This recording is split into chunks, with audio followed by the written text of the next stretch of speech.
Hello everyone, it's showtime, and oh no, I don't like human Pac-Man at all. Oh no.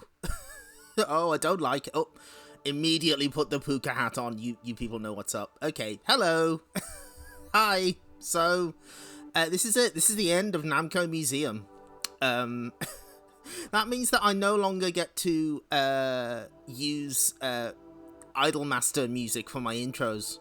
That made it so much easier. Oh well.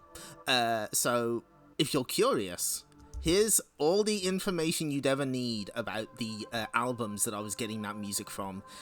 Basically, it's a bunch of new songs based on arcade games, as well as remixes of Idolmaster songs, but with like a mixed in with a classic Namco arcade game, and sometimes home console games. There's a Tower of Babel remix in there as well. So yes. Oh boy. So I ran out of Namco Museum games on PS1. This is unfortunate because I was having fun, but it's okay. What we're doing? Oh, hi Deacon Theed, welcome. No worries. You can always catch up with the VODs. I try to upload them to YouTube in a prompt manner. But so what we have tonight is a hypothetical. We're having a big thought experiment here. What if, for some reason, Namco decided to release a 7th Namco Museum on PS1? What games would it include? So what I did was I went to the Gaming Hell supercomputer and fed the game lists from all the previous Namco Museums into it. The Gaming Hell supercomputer is just a giant bucket with GameSoft scrawled on it in marker pen. And so I looked at the trends of, what games Namco would include. And I spotted a few patterns. And so I constructed what could possibly have been a 7-game set that would have gone after Encore. Suggestions have been all rights reserved, a blank cover. The one I've come up with is the rocking horse that used to be their logo that they used on the 50th anniversary PS2 game, which was like a bunch of their PS1 games. So I noticed a few trends with the games that were selected, and I've come up with something.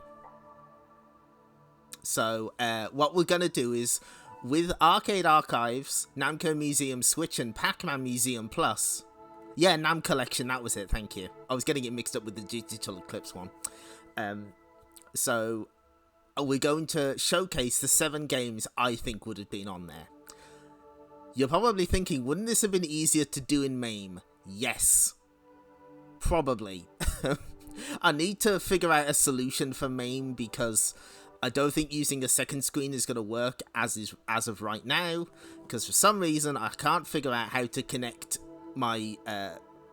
I'm forced to connect it wirelessly, and that leads to some problems in the read-along streams where the monitor won't keep up, so that would make it impossible to play. But we figured something out for now. So,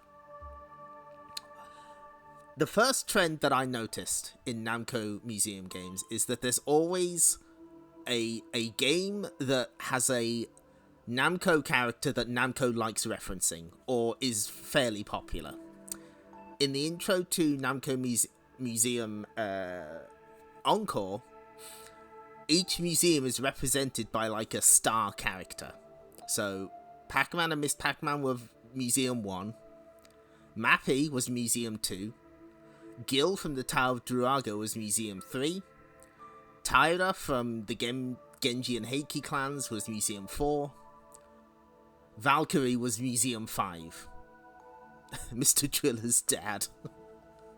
And so I was like, okay, so what other games do Namco really like referencing, or are like popular among fans that they'd include as like the star? So those are the 2 games you're going to see on PS4 tonight,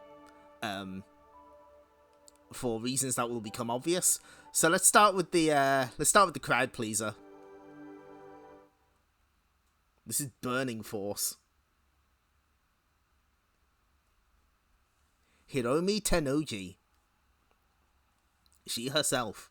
But if you notice, let's switch that one off first. Okay, so Burning Force. First off, incredible logo, like 10 out of 10. Amazing, impeccable, beautiful. Also, there's Hiromi Tennoji. There she is. And something I noticed when I grabbed the flyer. Yes, there it is. Well spotted, Dr. No Shock. This is the cabinet that they used for a lot of the machines in Namco Museum Encore. The Consulate 26. Nice little machine. So this is a joystick game with 2 buttons. Hiromi with the face.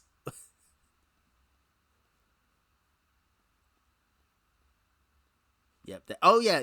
There it is. Yeah, that's the out of suit face. Good. Now, what I wanted to do was, I know we don't have a museum this time, but I've gathered the flyers, and I've figured out a way to simulate the experience. So I called in a few favors, and I got this guy to show up. We'll just shrink him down a little. So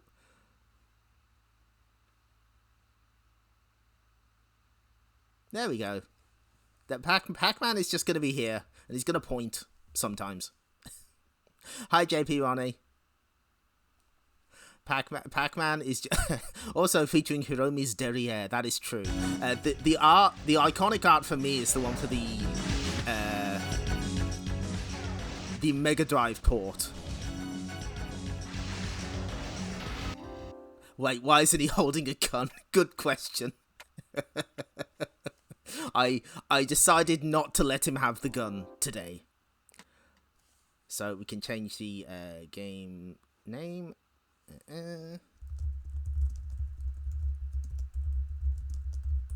Yeah, the Mega Drive port of this is pretty nice. This game is a pseudo 3D shooter in which you take on a 6-day training course on air bikes and airplanes. After 5 days of battle training, you'll fight in a real space battle on the 6th day. Ooh. So you got a couple of different items. I wanted to highlight this. I really like the caution face in the one on the left. That's our heroine, Hiromi Tennoji, famous for appearing in Namco Cross Capcom and Namco High, where she writes slam poetry about her air bike. She's cool. So we get quite a few nice options here. We got some rapid fire. We can select round if we want. I've never quite figured out what this option does. It's in a lot of it's in a lot of Arcade Archives releases, and I don't quite understand what it means. It might be something to do with slowdown, but I've never really noticed a change when I switch it on. Yeah, no, I kind of appreciate having rapid fire these days. There we go. Okay.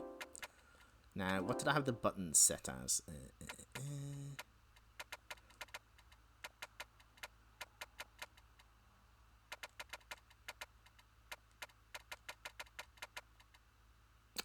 No, not that one.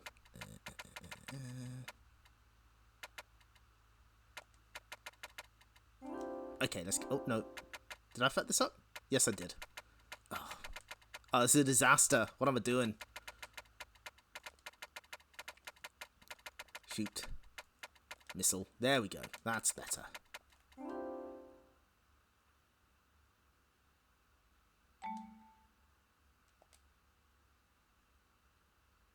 Oh yeah, this game has some scorching hot jams. I'm a big fan of the first stage music. And I also like this little intro stage. Little intro. It's good. Yes, you can set it as I think like this game had dip switches to set rapid fire, so you can do it either in the Arcade Archives menu or you can just do it via the dip switches. Yeah, this game's from 1989. first day, Area 1.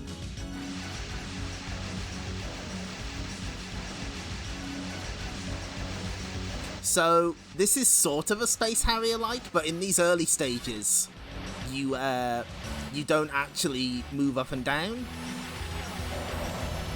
Instead, you just move left to right. That's why this is a joystick game. But you can alter your speed and by using up and down. You got different weapons. How's the volume, by the way? I hope you can hear the hot jams.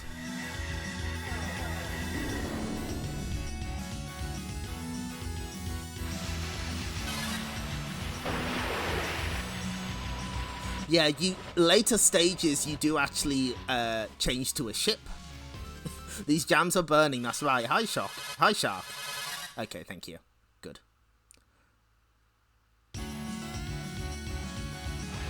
Yeah, the HUD is great. It's really cool.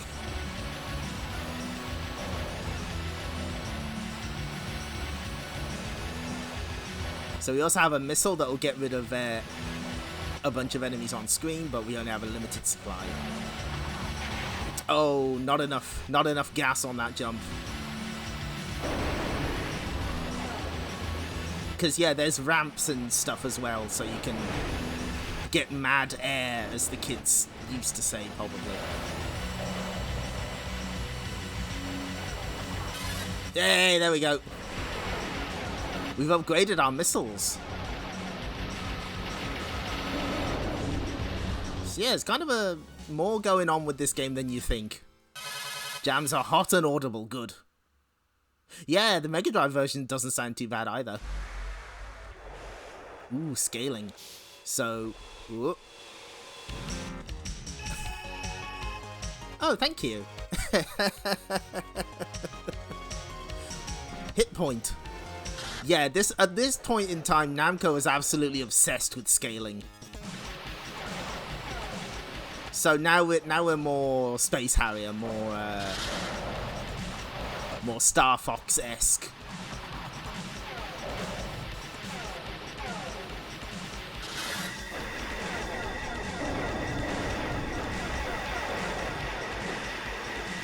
It is a bit kind of stressful in that you can only take one hit per life. But I'm not doing too bad here. We're mostly living. I think this might be the big enemy battleship. Oh.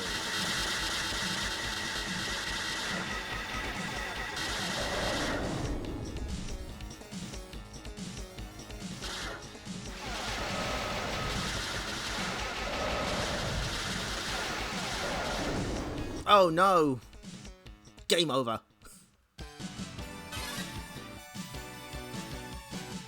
Even on the high score table screen, the jams are hot. You all over. It's true.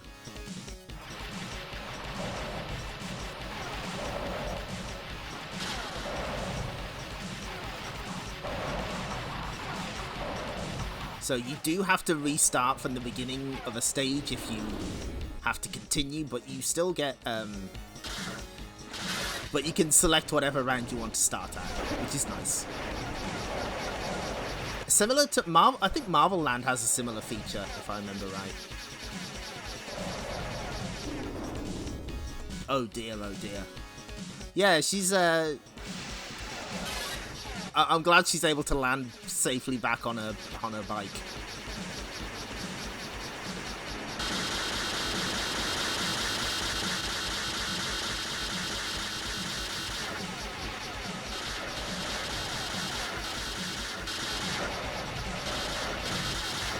I think we got it this time. Gotta hit the weak point, but gotta not get hit. There we go. Area 3 cleared.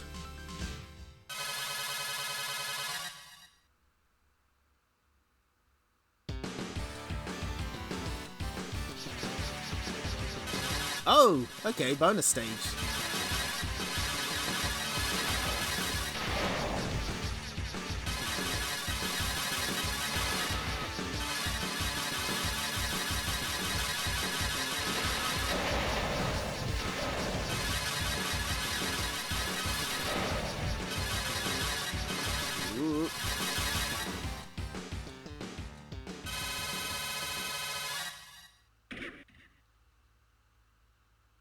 Yes, if you hang on a sec.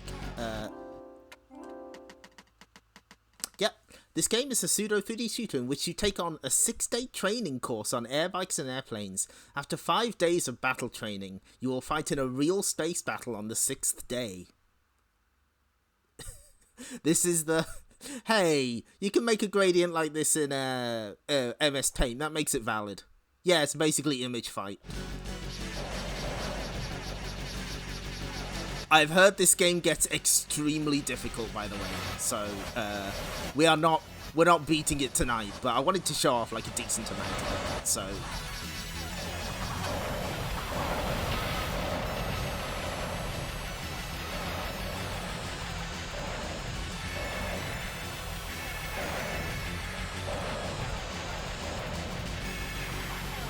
Oh, there's even like warnings for when enemies sort of appear from behind. That's cool.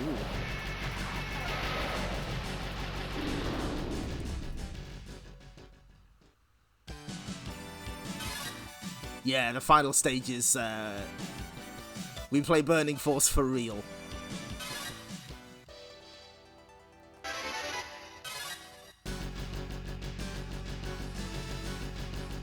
We'll have a couple credits of this. We may as well spend our time here. Oh, I bet you it does. I bet you anything it cuts continues off at the end. That sounds like something Namco would do.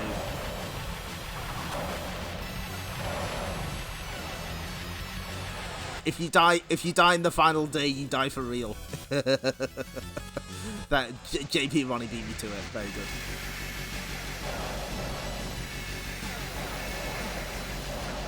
Konami and Taito were definitely worse for it, though.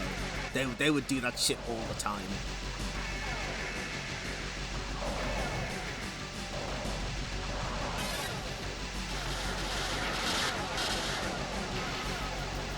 Oh, that's a big one.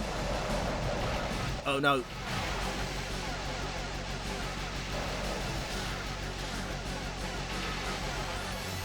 Look at all this scaling. Nice. They did for Haunted Castle, surprisingly. The Arcade Archives version lets you continue as many times as you want in Haunted Castle.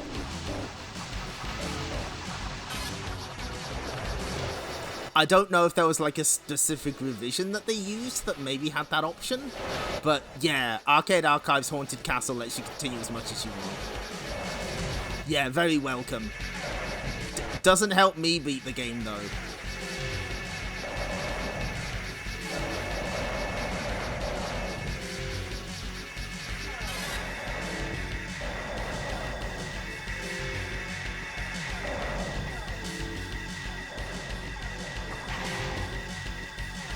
Yeah, Konami didn't want you beating any of their fucking video games.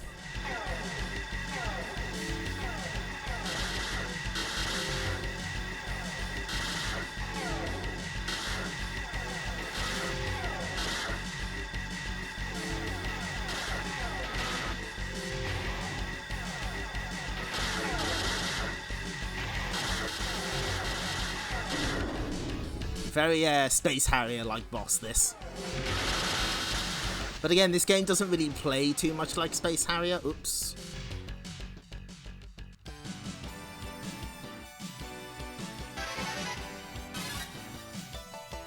We'll have a couple more continues. Yeah, you generally want to play the Japanese version of Konami games.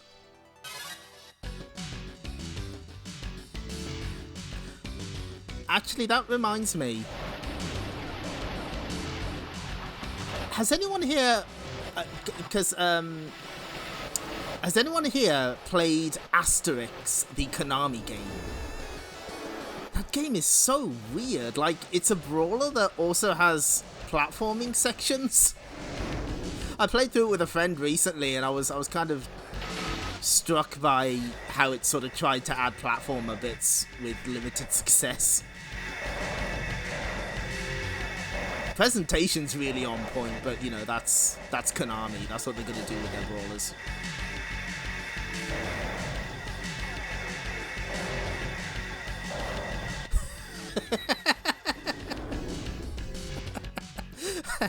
Shark. Patch notes. Difficulty adjusted for fantastic profits.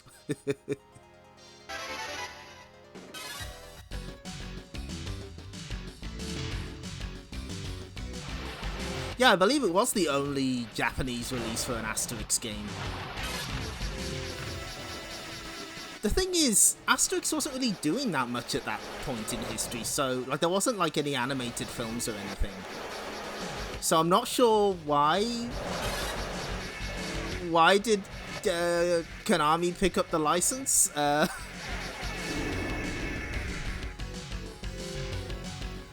Yes, I actually really like the first Asterix on Master System.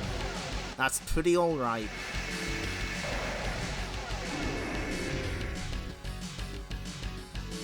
Yeah, I imagine they wanted something that was popular in Europe. That makes sense. Nope.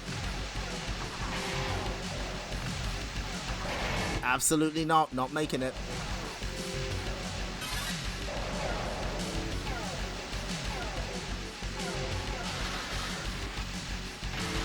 I'll just fire all my missiles at you. Okay, we'll take that.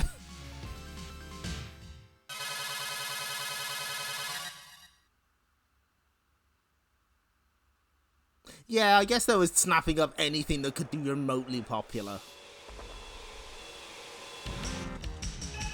Hit point. Aha. The center. The core, if you will. I understand.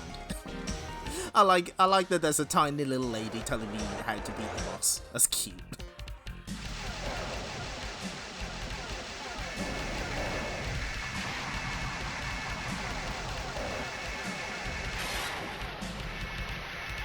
I think I should stick with the wide shot, really. That seems to be the most helpful. Oh no! Oh, you can just straight up die.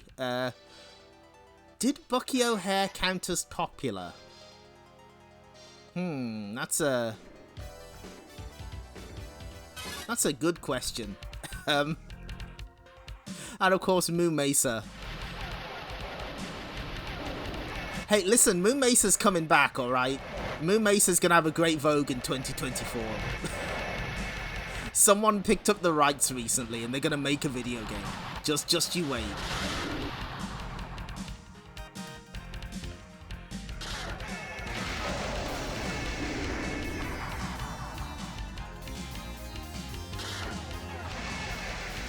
Okay, yeah, I looked at that Asterix Slap Them All. Do you know how long that game is? The long play of it lasts 5 hours. Why did they make it that long?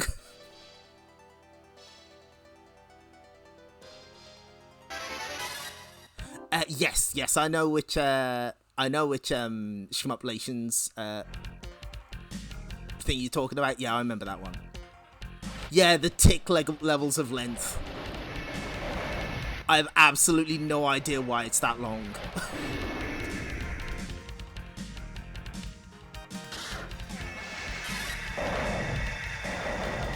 I think we may have hit our limit with Burning Force. This stage might be a bit too difficult for me. Ooh, ooh. Oh, there's like cannons on the arches as well, I see.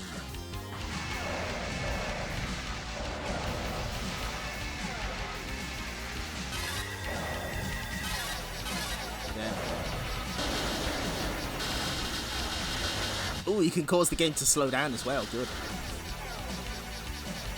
Always like to make the arcade hardware struggle a little.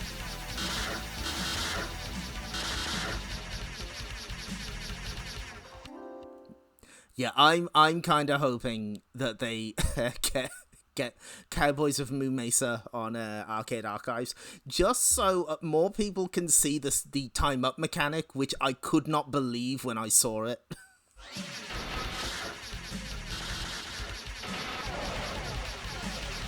The time-up mechanic appears to be an oblique reference to a massive hurricane that hit Miami at the time. And it is the weirdest fucking thing I've ever seen. In an arcade run-and-gun brawler. Probably.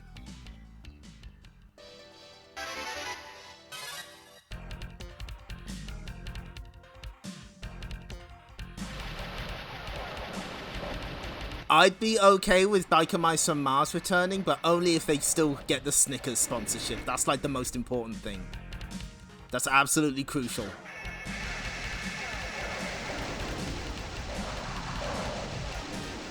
Okay, we'll have a couple more attempts at this, but we will have to move on. But yeah, Burning Force, it gets difficult. You should play it if you want a challenge.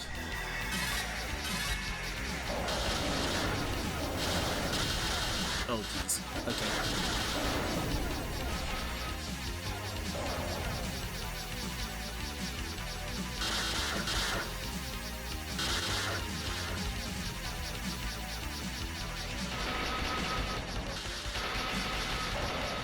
Okay, the one that confused me was there were multiple Animaniacs games several years after the show was off the air. Like, there was a DS one, there was a GameCube one. Animaniacs 10-pin bowling for some reason on the PS1. Deeply confusing times.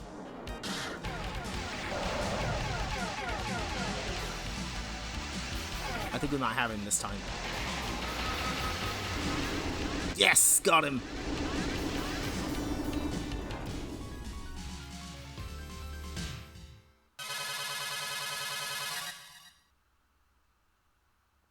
Home Alone on PS2 also. Oh, bonus time.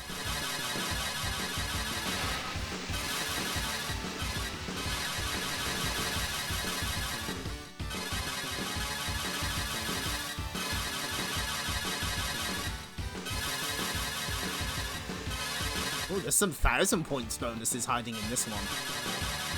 Profitable.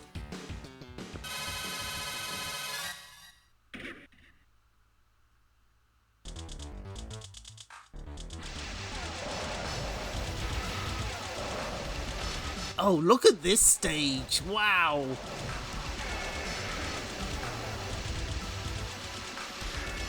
Oh, this game gets weird. I love it.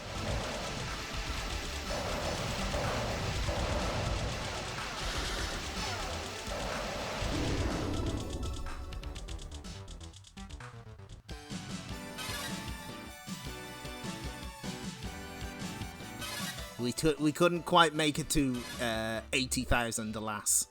Okay, one more credit.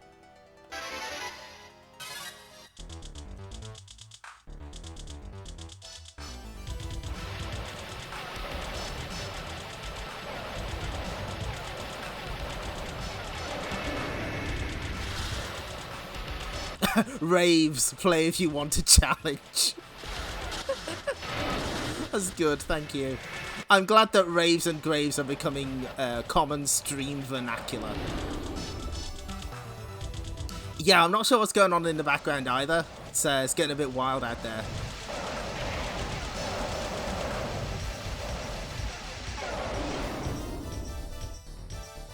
Graves, too much challenge. Don't worry, we'll be going back to Sonic the Comic this week.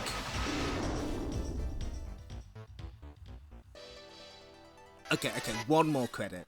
Let's see if we can clear this stage.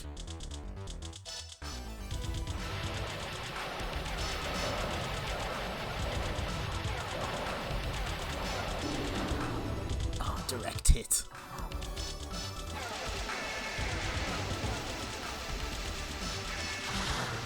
Oh!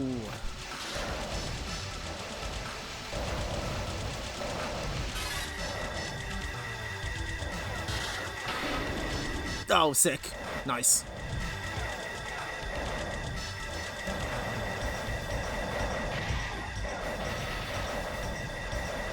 We'll just speed past these.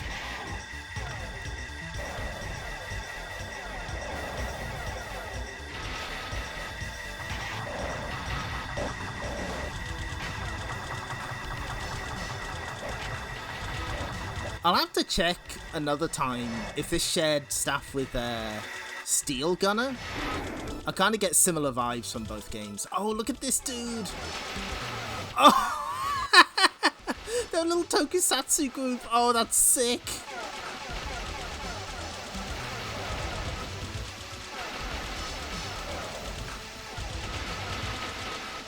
Oh, that's so cool. They do a proper tokusatsu pose.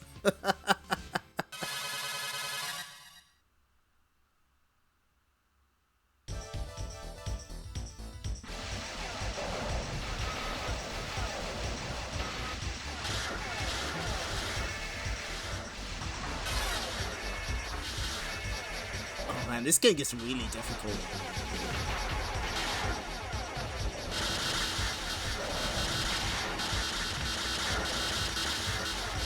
What are these obstacles? This is getting wild. Oh, jeez.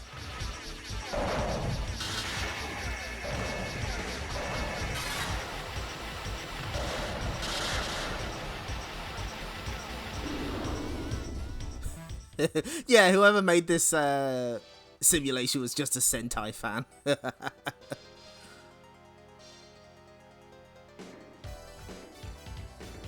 Okay, well that's quite enough burning force, but not safe for work, PCB, thank you. Oh, that's filthy. Oh. Thank you for correctly tagging not safe for work content. You know what? Hang on. Give us a sec.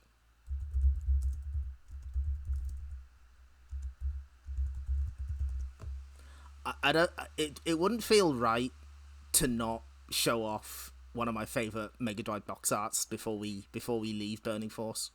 So fuck it. Go here. There we go.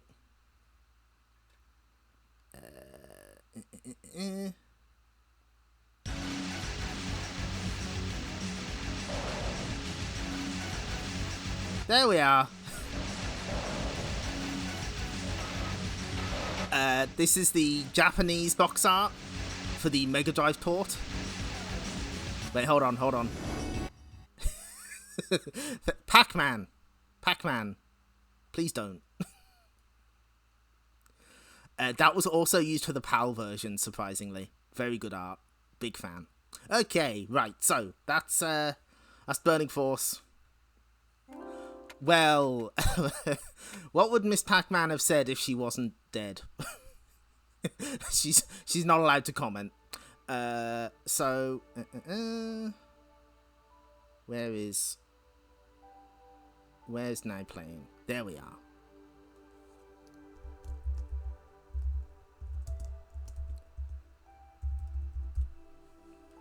No blocky yellow borders.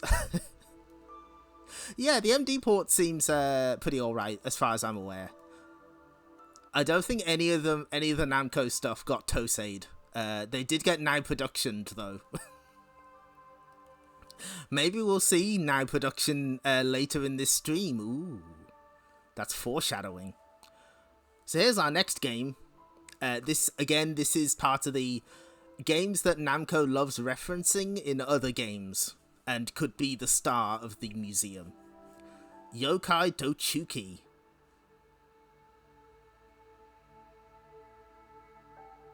Oh, that's right, there was a Famicom port.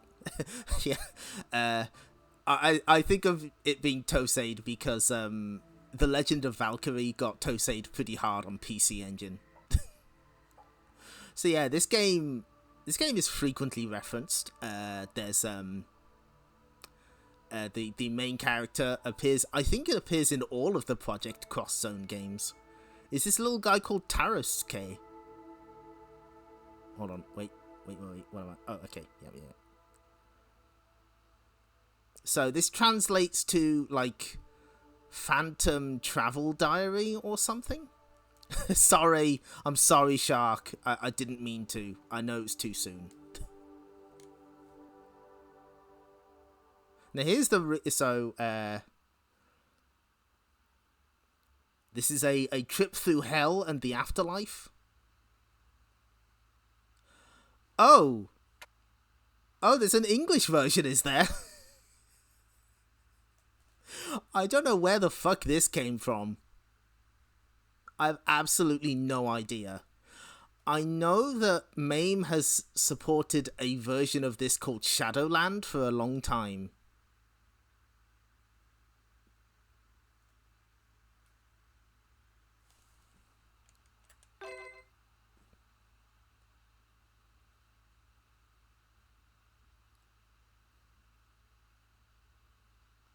Hey, we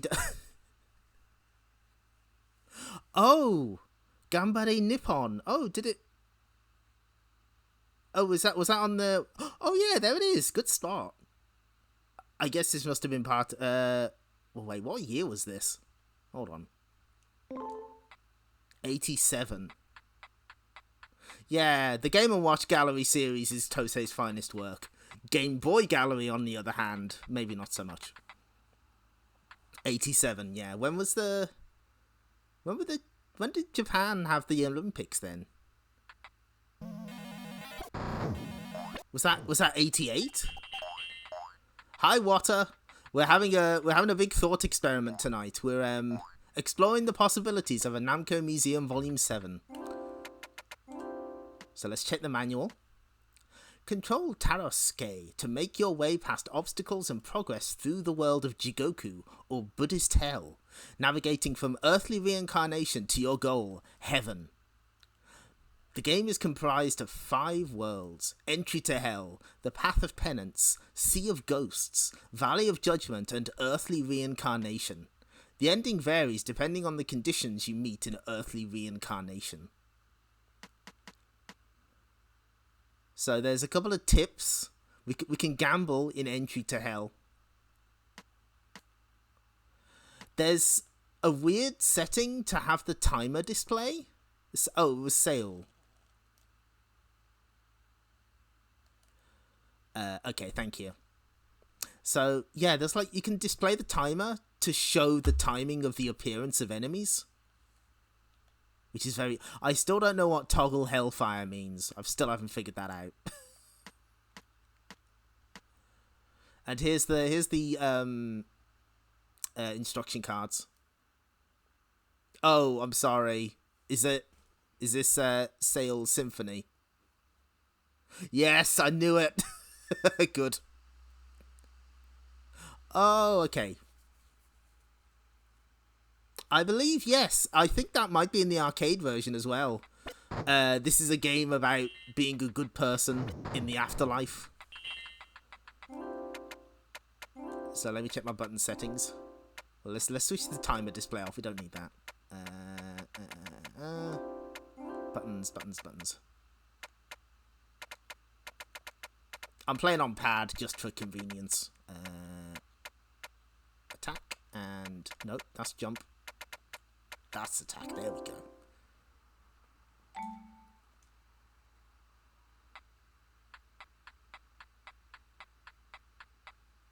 Yeah, the arms up pose. Yeah, it does look spooky. This is totally Gegege no Kitaro. It totally is.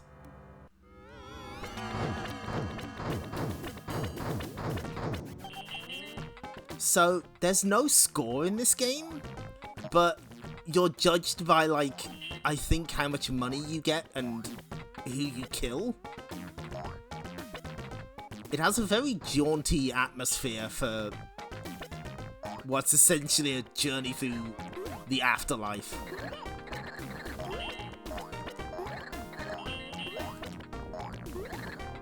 Can we?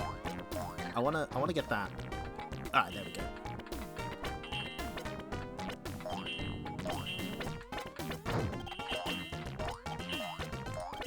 So this has a big kind of Genpei Tomaden Splatterhouse vibe, but I'm not sure if any of the same staff worked on it. So let's defeat this giant frog.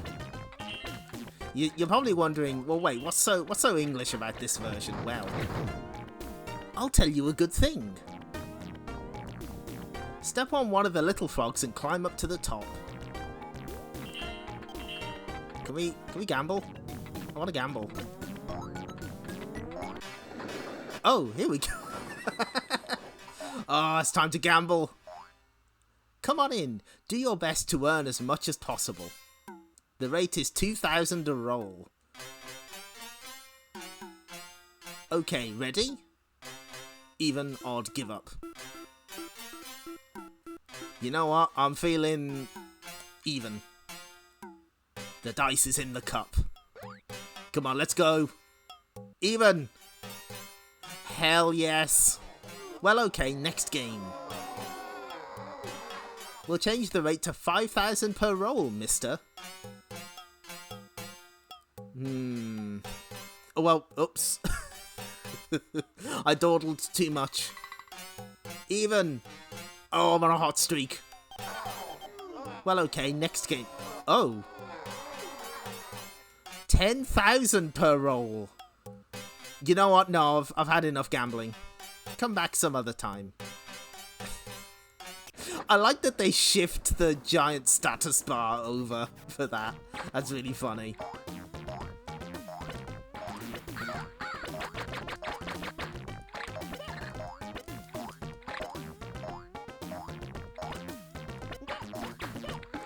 So, let me back up.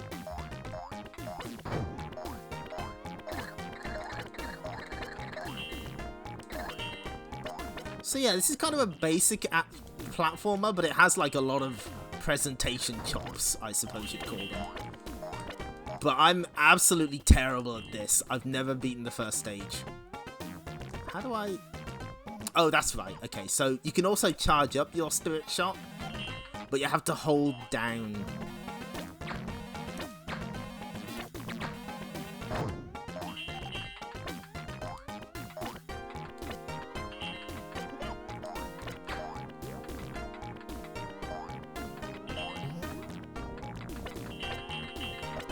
I also don't know why the status bar takes up so much space. It's a little over the top. Kind of makes it the field of play very narrow, very short. Ooh, hello. Oh, I don't like you.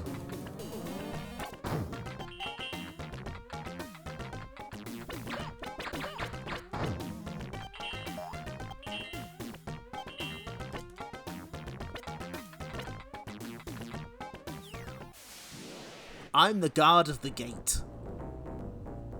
You've got to beat me if you want to proceed to the next world.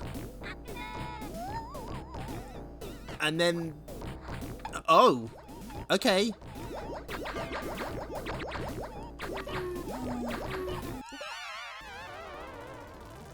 Game over.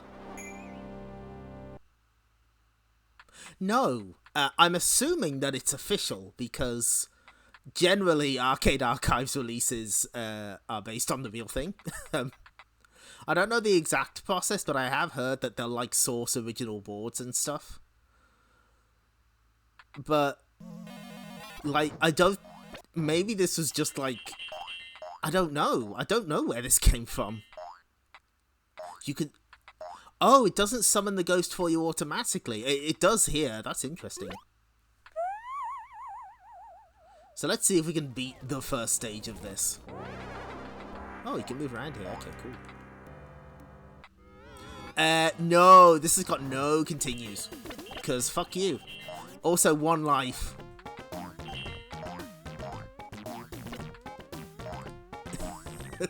Okay, there is something kind of funny that also kind of drove me a little nuts. When Kiki Kai Kai was announced to Arcade Archives, one news site claimed that, oh, it's including an English version, which means we'll get Night Boy. Night Boy is a very famous bootleg of Kiki Kai Kai that is absolutely not official in any way, shape or form. And it turns out it was just some undubbed English version that has the text on the title screen for the name. Nobody knows where the hell it came from. No gambling for me tonight. No thank you.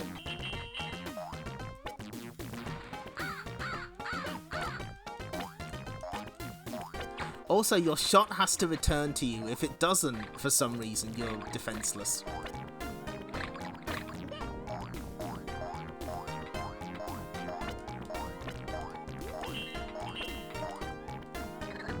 See, if it gets stuck floating around like that, you just can't shoot, which is kind of annoying.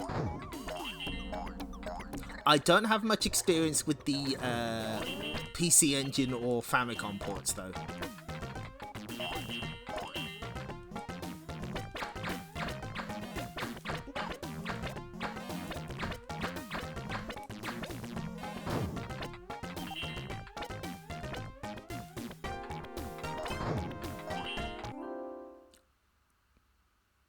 Yeah, this was not in any of them. That's why I've put it in this hypothetical list, you see. I've got to say, some of these enemy designs are pretty great, but man, this game is difficult.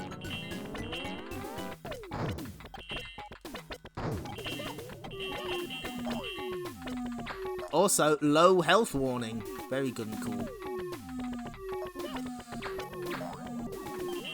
Oh, so we can just jump over those guys. That might be the play.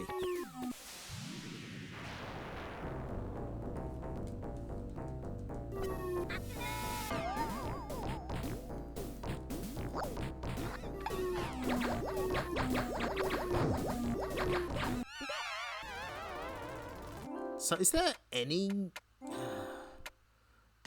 Right, you know what? Let's try and get on easy. Yes, this was the one guy no continues clip from. Also, hi Big Bear. I didn't see you there. Famicom versions are much easier, you say. Interesting. Let's see if there's an intro. I haven't really watched the attract mode for this.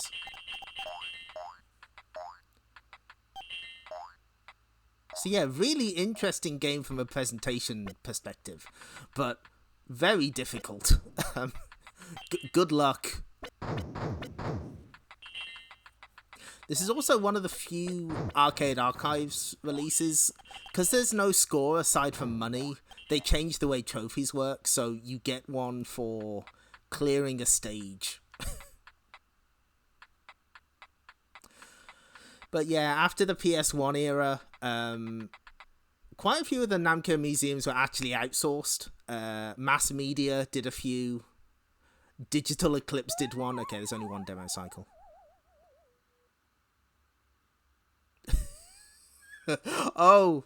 Oh, is it time to, you know what? Fuck it. Let's, let me dig this out. We haven't seen this in a while. Where would I have put it? Hang on. Ha!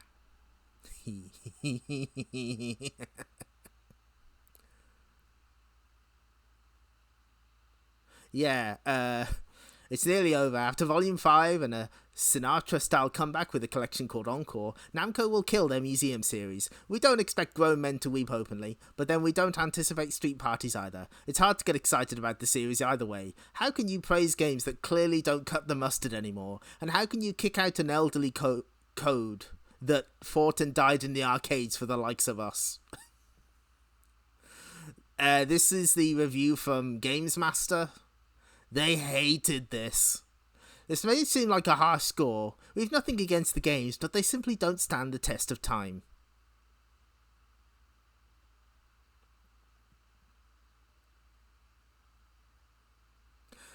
Return of Ishtar is an extremely drab blend of action and RPG styles, apparently. Pac-Land is the most famous and least enjoyable of the games.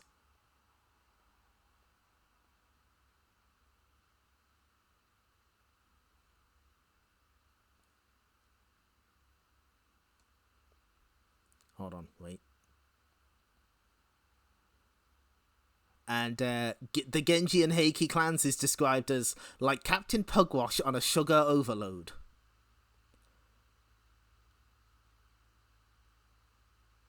So yeah, no, people didn't like it.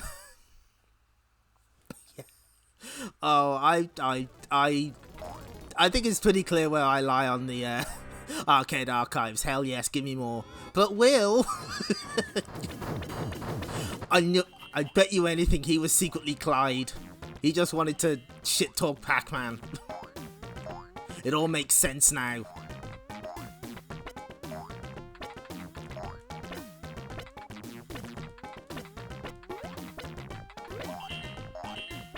Maybe the trick is just to run through the stages as fast as possible, so that as few enemies spawn.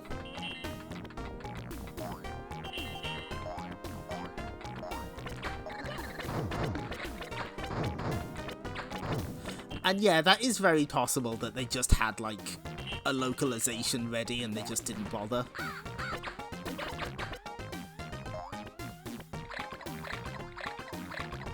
What I want to know is where the name Shadowland comes from.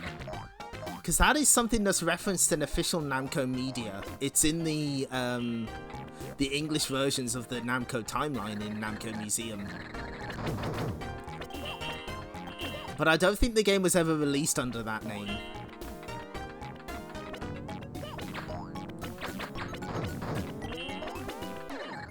Oh, shit.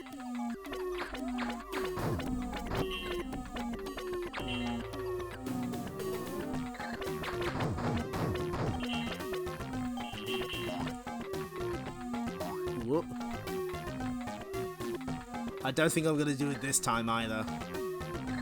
Much as I would like to. Is this rock gonna... Oh, God.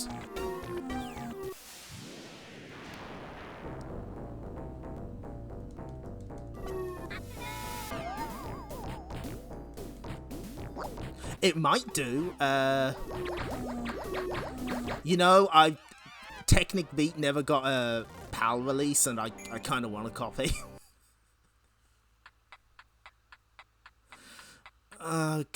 Okay, one more try. Yeah, I mean, to be fair, if you're not interested in arcade games, then Arcade Archives is absolutely not for you. But then again, you'll probably you probably shouldn't be reviewing it if there's no like interest. But I understand. Games magazines have to get reviews out. I know how it is.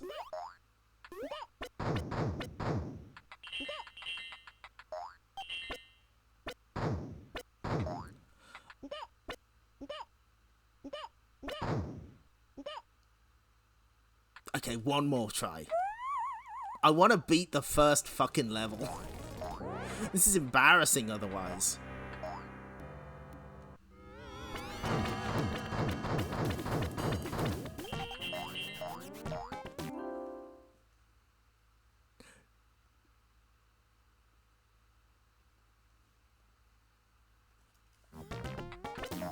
I was just turning it down on my end. It was a bit weird. Okay, speedrun time.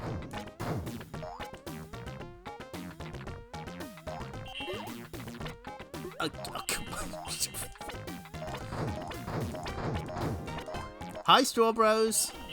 Youkai, yes, Youkai Dochuuki. Impossible game. Can't get anywhere in it. We could gamble. We managed to win like. We managed to scam about 10,000 money out of this frog in gambling.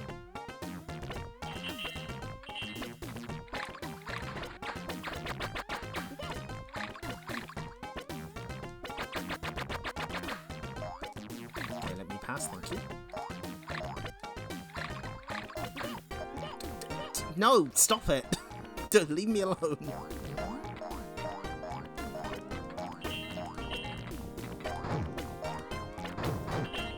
Maybe someday I'll like get really good at this game.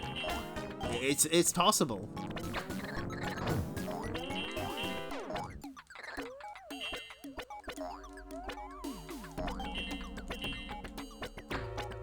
Is that the one on Technic Beat? Because that has been referenced before.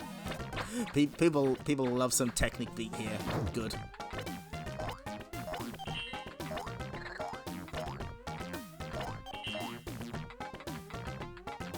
Oh yeah, that could have been an Asian version. I know one of my local arcades had an Asian version of Marvel vs. Capcom at one point. Okay, we might have it this time. Shit.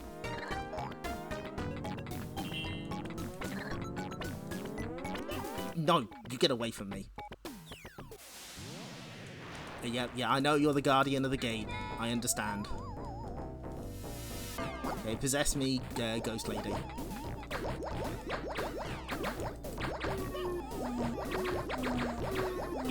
Oh, maybe this time? Maybe this time? Fuck! I'm sorry, I failed you. I don't know what to do. It's not that I don't know what to do, it's just I can't get there with enough health. Yeah, a lot of enemies take a lot of hits in this, and I don't know if I'm just doing something wrong. Like, I understand you're supposed to charge up the shot, but that's not possible when you're the ghost.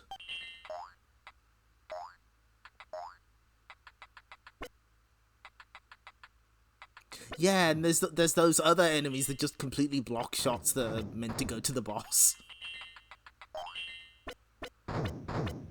And I set this to easy. I set it to baby mode and it's still kicking my ass. The afterlife is rough.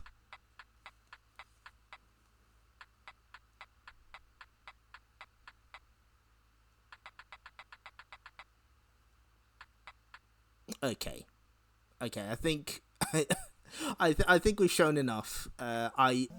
One day I'm gonna master this game. One day I'm gonna figure it all out. But for now, we are gonna have to. I'm gonna have to switch hardware because the rest of the games are vertical games. Gaming, I'm sorry, I can't finish that. Yeah. Okay, so we're gonna switch over to the Switch for the remaining games. This is a packed together stream if ever there was one. So we'll be right back. Master and Munster. There's no cheat. I can't cheat in this. Okay, right. We'll be right back.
Hi.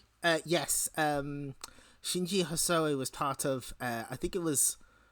Oh fuck! I can't remember what it was called, but they definitely did a YMO parody band. They did Rysine, which was used as the replacement for Rydeen on Super Locomotive on the MD Mini 2. Yeah, that was it. I think it was. I can't remember what it was called though. Sorry. Okay, right. Hang on. I gotta fix some shit.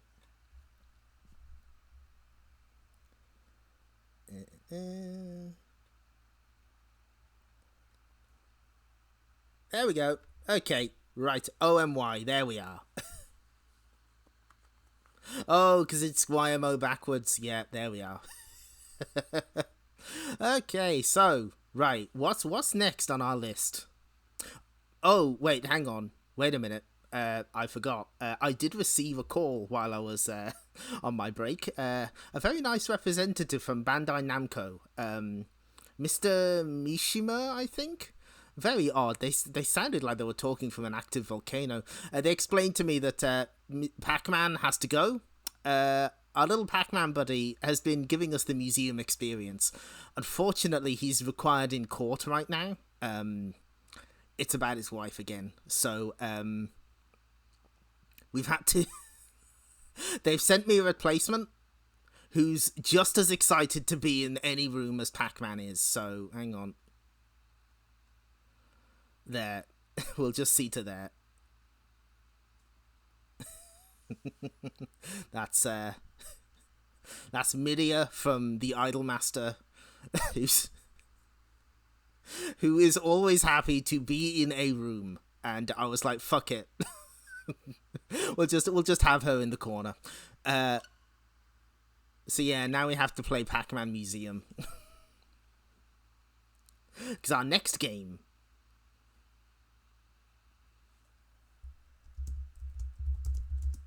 is Pac Pal. Oh, thank you for the 100 bits, Octonoshock, and thank you, Sepasai. You gave 50 bits earlier, and I completely missed it. Sorry. Oh, hey, it's Now Production. Check that out.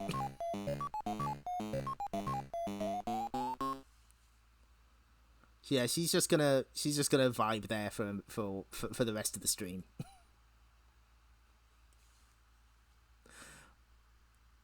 Yeah, Now Production is absolutely still around. And they're making this.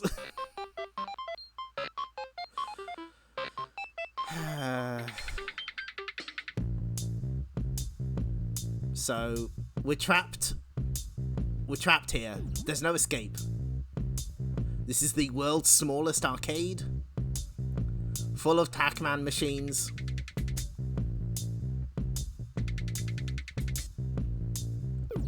We have Pac-Land, Pac and Pal, Super Pac-Man, Pac-Man, Dots in the maze, Pac-Mania.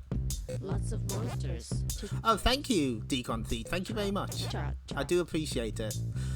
Pac-Man Arrangement, Harry. Pac-Man Battle Royale, and a shit ton of home console exclusive Pac-Man games. Harry. Including Pac in Time, Pac-Man Arrangement for the PSP, Pac-Man Championship Edition, Pac Motos, Pac and Roll Remix, Pac-Man 256, and Pac Attack, the classic. I'm not your pal. I'm not your buddy guy. So what we're here to play is Pac and Pal. Let's get the flyer up. Cherry, strawberry, orange, apple. It's the modern console cabinet. Yeah, it's the modern console cabinets from fucking Game Room, the classic. Melon, Galaxian, Boss, Bell, Key. No, 200. absolutely not. I'm not playing Super Pac-Man again. 400. So, if you've seen the Famicom version of Pac-Man, you'll recognize this art. They just got rid of this green creature here. Hold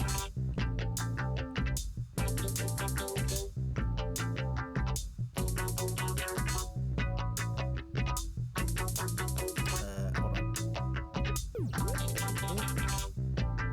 Nope, wrong button. So So here's the maze that we'll be using. Looks like Pac-Man has a lot of different powers now. This place does not have Pac-Man 2. Anything that has Miss Pac-Man in it is not fucking here. He's in court for it right now. So so the reason we're looking at Pac Pal should be obvious. Most Namco Museum games on PS1 had a Pac-Man game of some description. Encore didn't. Yes, except Pac-Land, where they replaced her with Pac-Mom. Yeah, Pac-Mom. That's what we're looking at. So, yeah, there's usually a Pac-Man game. And this is the last arcade one that Namco hadn't put on Namco Museum on PS1 that they can get away with. Professor Pac-Man, no, get lost. Junior Pac-Man, get the fuck out of here. Baby Pac-Man, I fucking wish. And this is a game I actually really like. I'm good. She's safe. Let's zoom in on that, actually. So, this has a translation of the instructions in the border. Turn over the card and eat the flashing item. Take back what's yours. Give it back. Safe. I'm good. She's safe. Touch a ghost and you'll lose. We're back. We're bad. Press the button. Lose all your lives and it's game over. I'm good, but I also steal your shit. Yeah. That is Miru.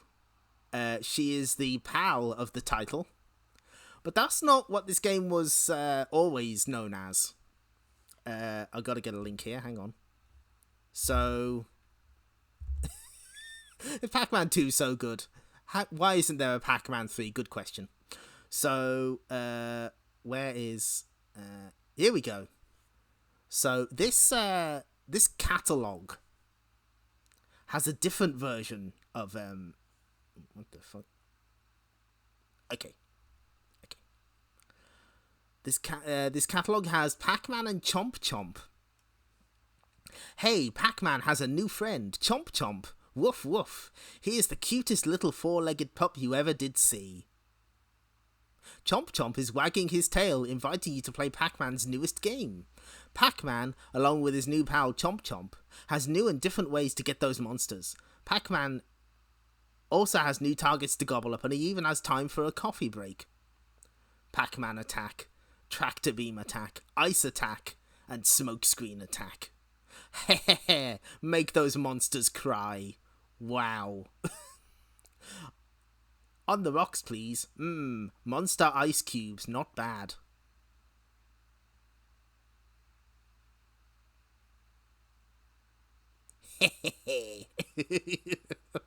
Pac-Man embracing his inner goblin.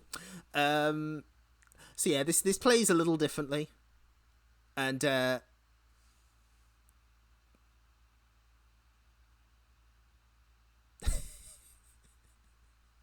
the cabin, the flyer art is like some of my favorite Pac-Man art. It's so good. I really like it. So yes, apparently the story goes that Pac-Man and Chomp Chomp may have been released in limited quantities in Europe. Based on some stickers found on boards, but it was not given a wide US release. This was 83, and maybe Midway were just like, nah, we don't want to pick this one up. But I think their relationship was strained at this point anyway, so maybe Namco was just like, whatever. Trying to piece together the history of Namco, Midway, and Atari and all that is very confusing. So let's get started.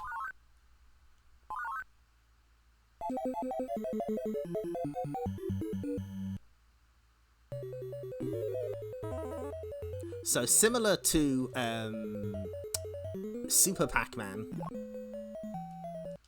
Oh no, wrong button. You unlock entryways to the.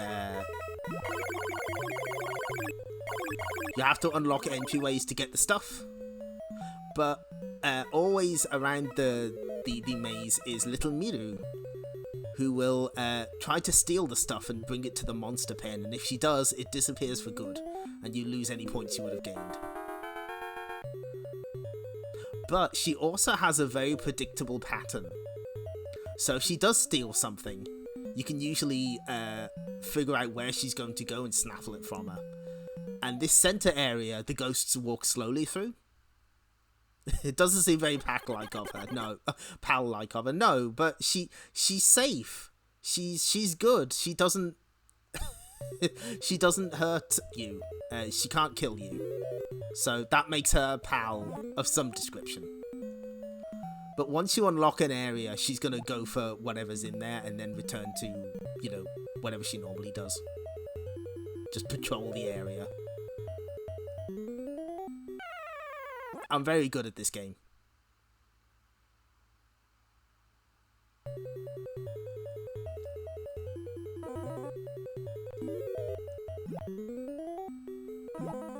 Well, I know that Pac-Man Plus has been re-released sometimes, which has got to be like the most egregious of those Bally Midway games. Oh, yes. So as you can see, you don't have power pills anymore, but you do have weapons that go around corners, which is helpful, and pass through walls.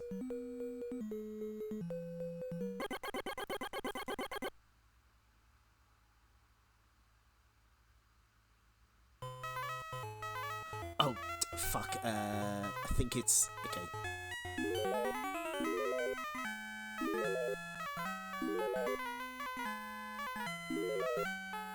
So, in this little bonus stage, you have to...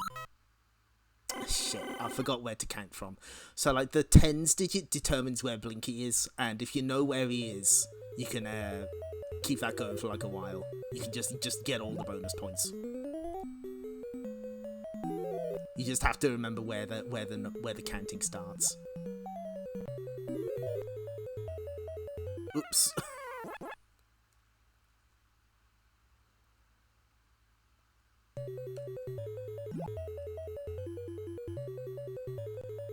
Okay, let's at least see if we can get the Rally X smoke screen. Yes! It's referencing other Namco games, that's cute. Maybe this was certainly an early example of them doing that. They fucking love doing that. Hey, bonus life, let's go. Oh, don't you dare me then. Thank you.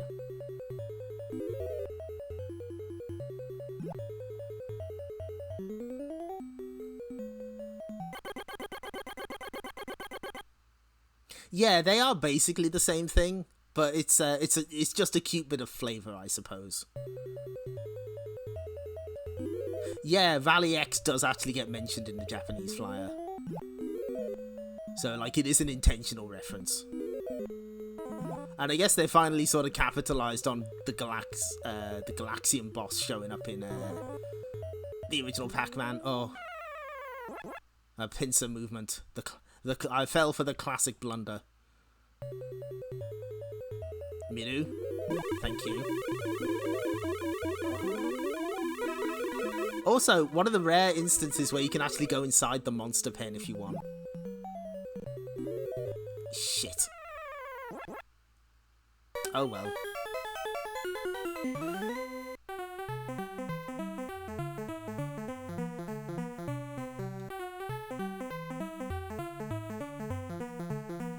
Now, since we're on a different collection, we're on Pac-Man Museum Plus. What sort of options do we have? Fucking nothing. That's it. You get fuck all. You don't even get the... Even on Switch, you can't play this in vertical mode. You get a guide. That's kind of it. Oh, and sometimes the pal's name is translated as Mill.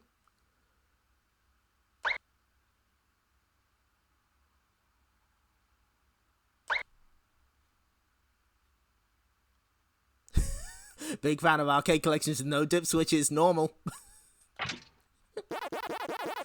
Oh, but there's plenty of missions to do.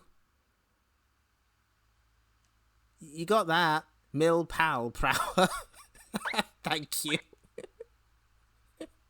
You know what? One more credit. I like Pac Pal.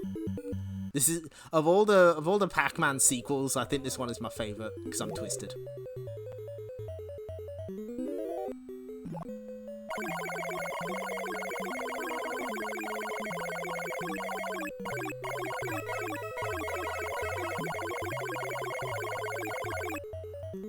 I just enjoy this game.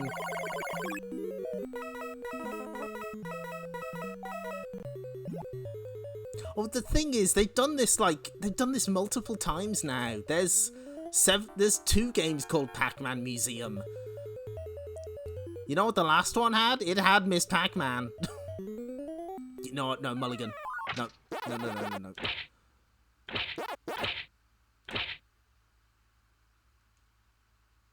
Oh, I forgot to mention. Yeah, this game uses, like, you have to have coins to actually play the games. But you earn them by playing the games. Where's Dig Dug Museum? God, I wish. Pac-Man Museum and Pac-Man Divorced Museum. See, I knew where Miru was going to be so I could intercept her. Whoa. Ah, skills. I'm kind of nice at Pac and Pal. Kind of nice at this game. And if you chain power-ups, you get the same bonus. So you can earn quite a lot of points in a single stage if you're good.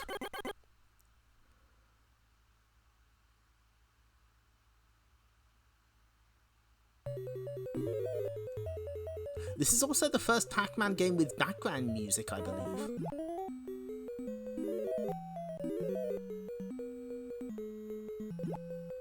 So, you know, that's something.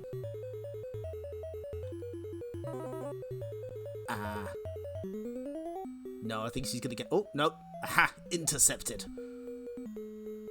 Oh, feels good. This center area is also fairly safe because I believe the ghosts never go up through it. So, like, that's always something that's guaranteed. Unfortunately, I fucked this up, so I'm not going to get maximum bonus from the ghosts, but that's okay. I can make it all the way there.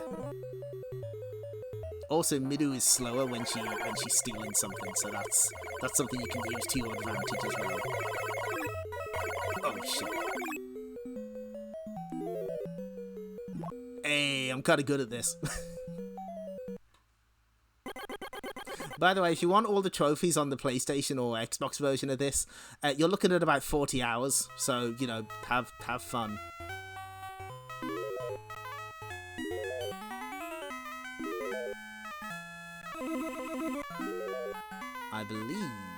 I think I know where Blinky's gonna be. I am a genius. My brain is huge. Maximum points, let's go. Yeah, she is being a pal. See, I told you. She's good. She's safe.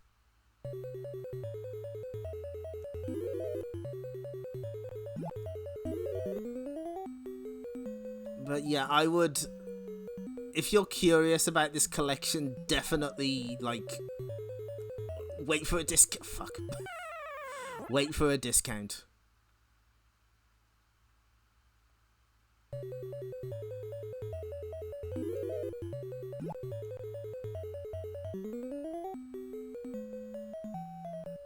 To be fair, the Pac-Man wiki does have a page all about how, for years, they confused Clyde and Blinky, so maybe they are a reputable source. It could be. But I'm trying to, like, avoid using fan wikis as much as possible. Just because sometimes they will make shit up. Can you imagine lying on the internet? Fucked up.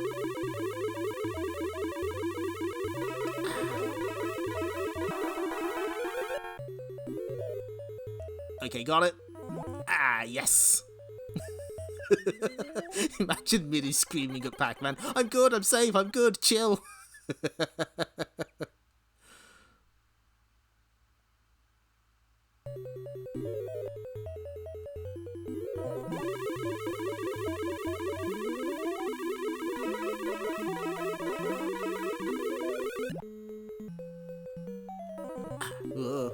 No, Miru. Miru, please. Not the car. Miss Pac-Man's taken everything else from me. Don't take the car. Fortunately, once we're done with this stream, there'll be no more Miss Pac-Man's jokes for a while. They'll just have to settle that shit in court. Also, that's really good. Thank you for letting me know that there is beef with the Pac-Man wiki. Yeah, that's why you don't source wikis. Oh.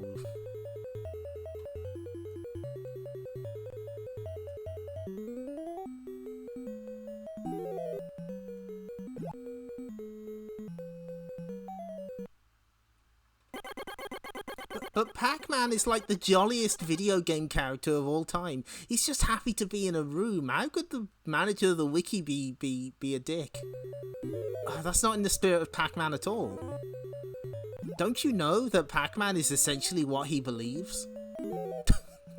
I forgot to get that image ready for this stream, but there's a very good t-shirt. This just has a picture of Pac-Man. It's official merchandise, and it says, he is essentially what he believes. I don't know what that means. But I believe it. I trust it. Shit.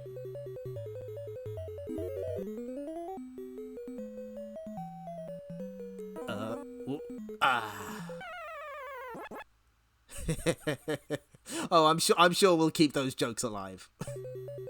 Miru. Thank you.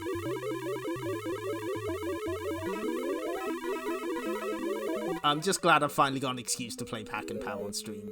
I like this game. Big fan. Fuck.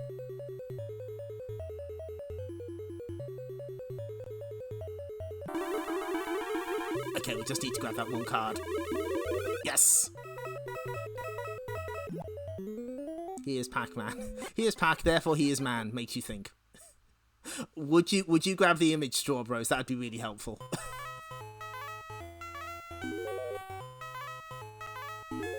Because that's such a powerful image. I like it a lot.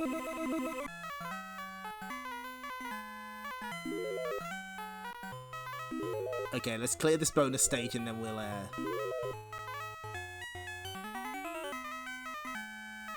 which one I think is gonna be Blinky, you fuck.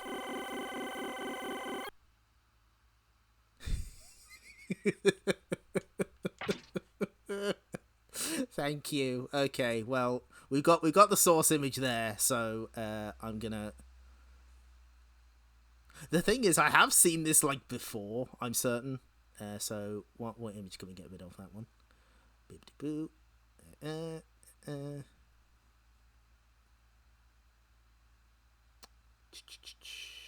Reset. There we go. He is essentially what he believes. Thank you for upholding Pac-Man's spirit, Tremmy.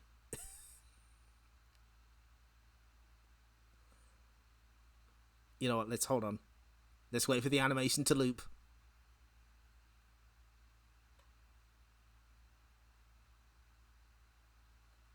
Wait for it. Yeah. Oh, see?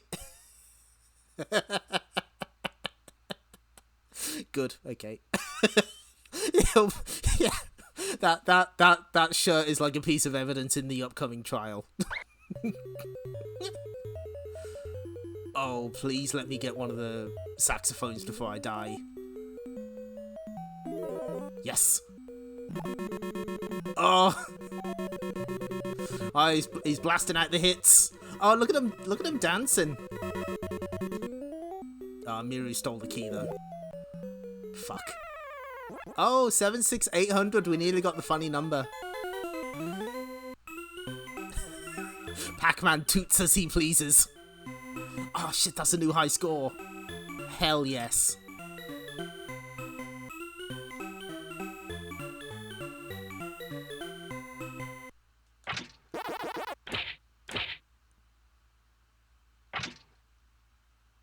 New record.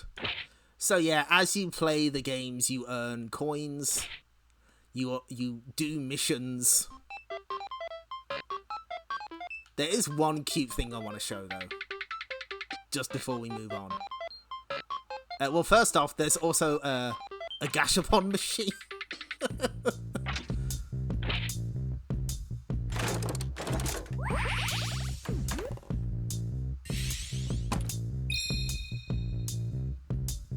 Oh, Miria, if you would. Thank you. Izike.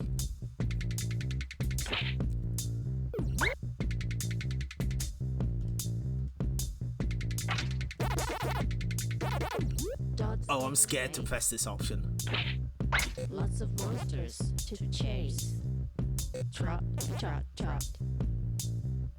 Hurry. That's a lot of coins. Trot, trot, trot.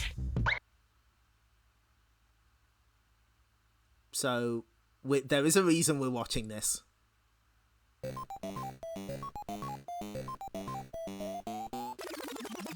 There's a very cute image at the end of this extremely long credits roll.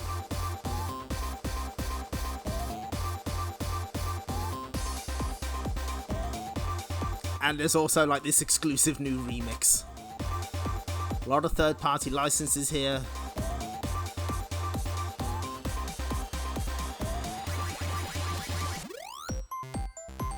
There it is, Pac Pal. Yeah, this credits tune absolutely slaps. I really like it. Yeah, there are a lot of hands in this one. There's Pac-Man.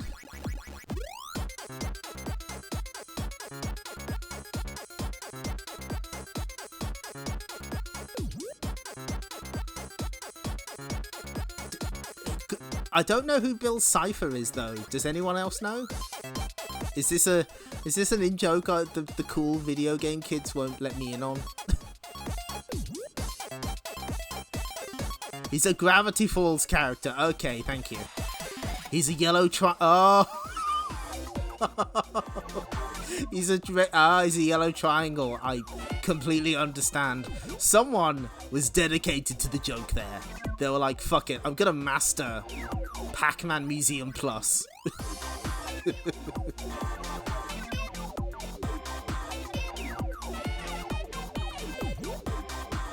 And yeah, this has the SNES Pac in Time game, which was originally an Amiga game called Fury of the Furries.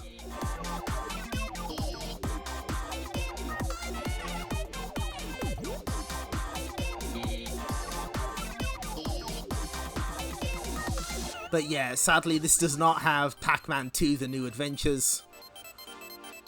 That got a re-release on the Wii U Virtual Console at least, but I don't think it'll ever get re-released again. Because, you know, Miss Pac-Man. They could probably change it, but it'd probably require too much work.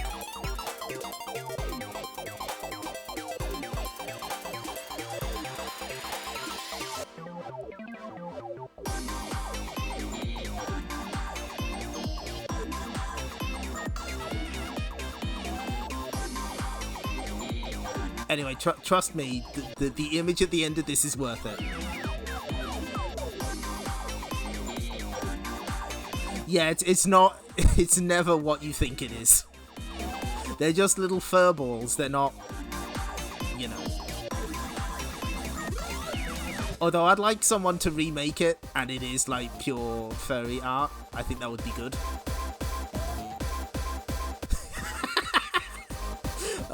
There are many good things in Pac-Man 2.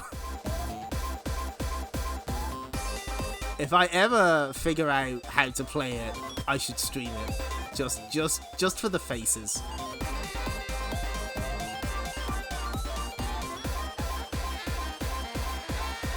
Also, what's fucked up is Pac in Time uses the Japanese version for some reason. That's like subtitled. And I've heard that version is harder, but I don't know how.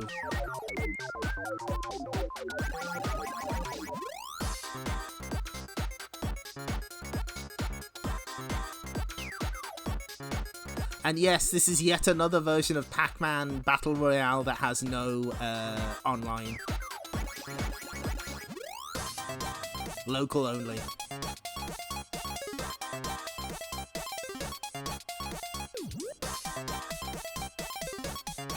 Okay, wait for it.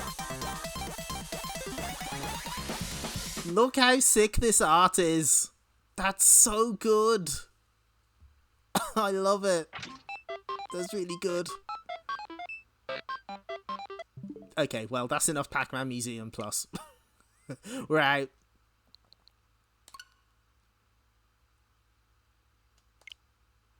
So, now we're in a different Namco Museum. As noted, a lot of disappointment from people after Namco was kind of done with Namco Museum on PS1. The GameCube one was by Mass Media. Then there was also an N64, Dreamcast, Game Boy Advance one. It basically, they just do all the hits, all the games people know, which did disappoint a lot of people.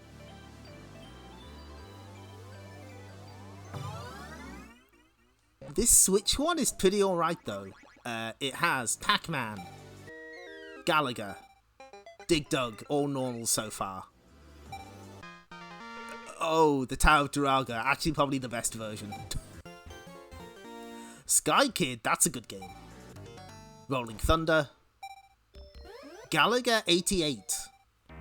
Fucking Splatterhouse. Hell yes. Tank Force. Rolling Thunder 2. And Pac-Man Versus. Yeah, Splatterhouse literally made the rating go up. I'm surprised Mappy isn't here, and I'm surprised Zevius isn't. So it's a fairly small selection, but it's pretty alright. And this is what we're gonna play next.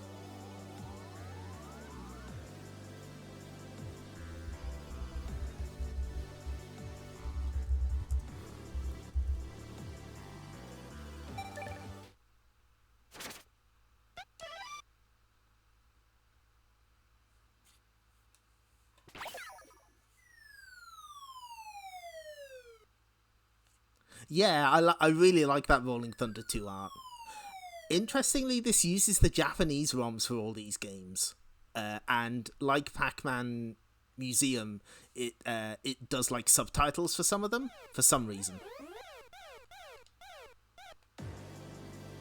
Nope, wrong button. Oh yeah, I bought Splatterhouse on Arcade Archives. That's the version I won credit cleared as well. So the rationale for this one being in Namco Museum Volume 7 is Namco really likes porting this game, so I figured that they would put it on, and it would also mostly complete the Galaga series on PS1.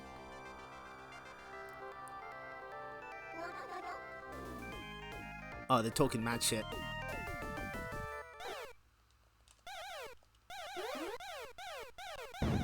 So yeah, this is, you heard of this Galaga? It's more of it.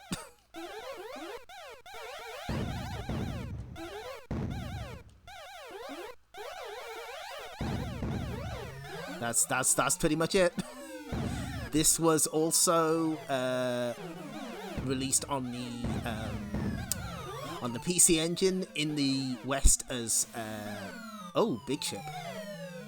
I think it was Galaga 90. And also, I think there was like a Game Gear port called Galaga 2, which is very confusing.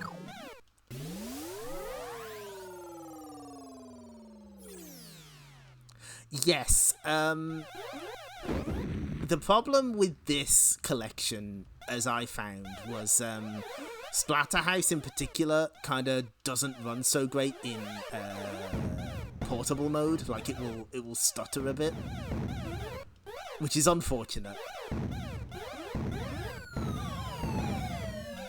But yeah, this is Galaga, but flashier with a lot more secret elements. There's like a shit ton of secrets in this game.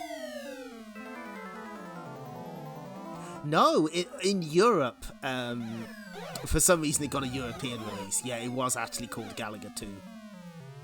We saw a review of it in Sonic the Comic.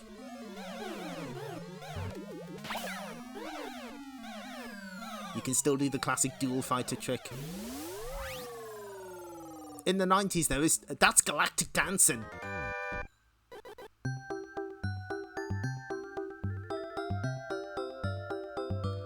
PS1 owners might recognise this from Ridge Racer Revolution's loading screen.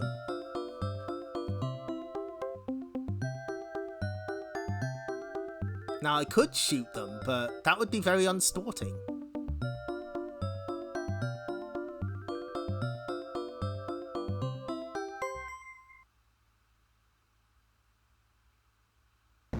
Secret bonus, 10,000 points. You get that if you don't shoot anything. And that weird item you collect sends you to a different quadrant or dimension. Like if you collect enough of them, I think? Oh shit. So there's multiple paths in this game, there's multiple secrets. It feels like they wanted to expand on they wanted to do a classic Galaga, but also like give it plenty of sauce, so to speak. And this is one that Namco does frequently port. It was on the... Oh, that one got away.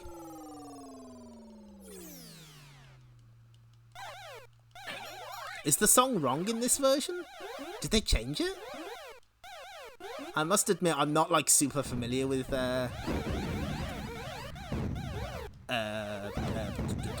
what are we playing? Galaga 88. There we go.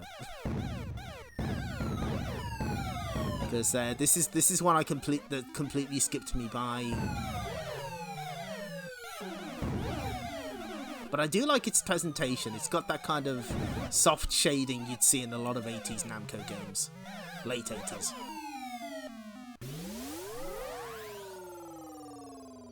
Dimension 1, Stage 6.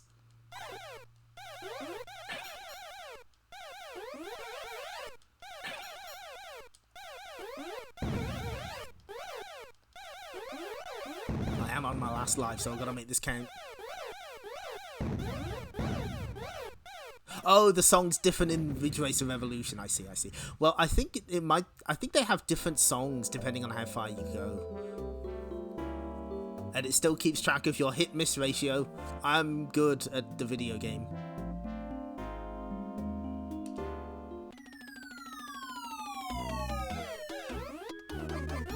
And if you want another Galaga-esque game, Cosmo Gang the Video is basically a sequel to this. No. Oh my god, there's no continues in this, are there?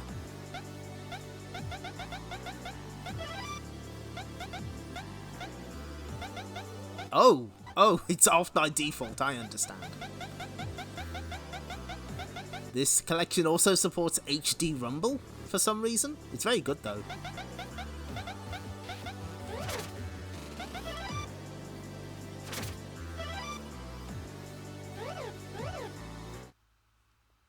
Nope, wrong button. Let's start with a dual fighter. Yes, Gaplus is also called Galaga 3. And there's a Galaxian 3 technically. It's all extremely confusing.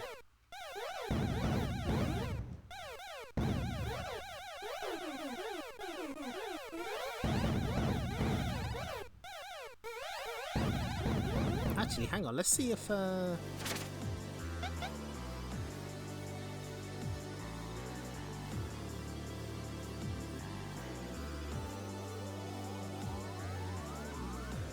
Dimension Warp Capsules. Collect 2, then complete a stage and you will be taken to a special area. Finish it to warp to the next dimension. Ooh.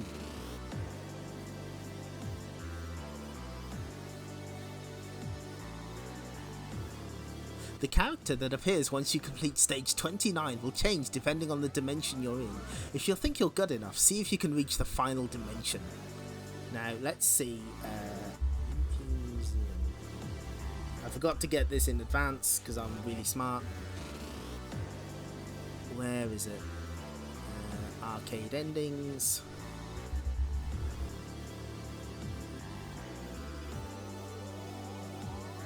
So there's multiple different ending messages. Here's the one we're interested in.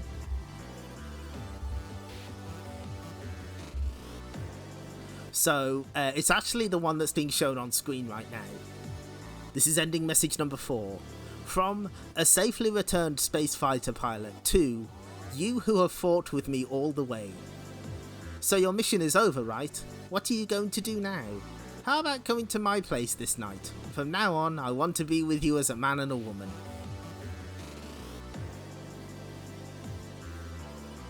Even Miria is shocked. Pretty good ending. Pretty good. Pretty solid.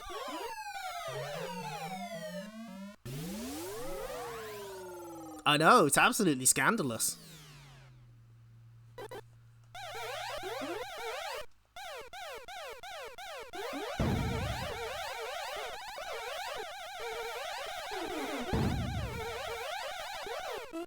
But yeah, Galaga 88's pretty alright. I'd like to dive into it more. I don't know it super well, but I would definitely assume that this would be on a 7th Namco Museum.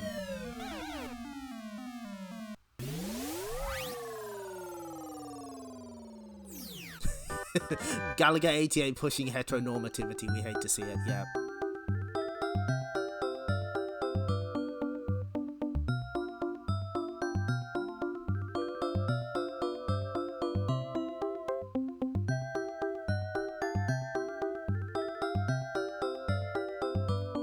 Yes, it's clearly very awkwardly translated. But that has charm too. This is galactic dancing, did you know? It's true. It's fucked up. The cosmic ballet goes on. I like that they show up to taunt you. That's good.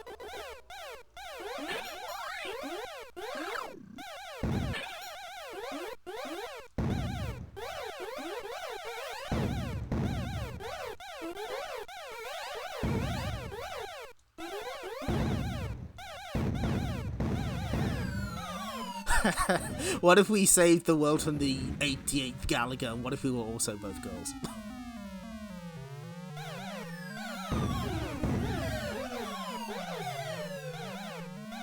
Oh, shit.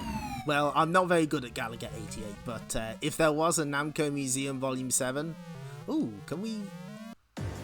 Nope, wrong button. Does it start us from the beginning of the wave, or... Oh, shit. Okay, that's handy. But that's quite enough of that. Fighter capture. This is how it always ends. Maybe love can bloom on the battlefield. We live in hope. You know what? Just very quickly.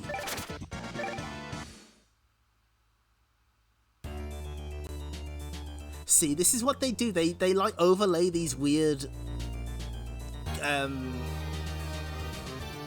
subtitles over the Japanese text. But there was an English version they could have used. With communication lines cut off, the world was plunged into chaos. Yeah, it's very awkward.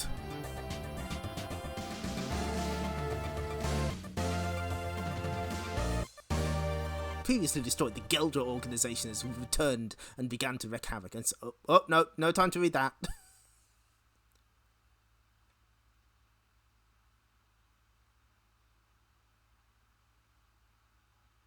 Layla's really cool, I'm just gonna say it. 1p Layla. Okay, well that's not on my hypothetical Namco Museum volume whatever. Volume 8, 7, 8.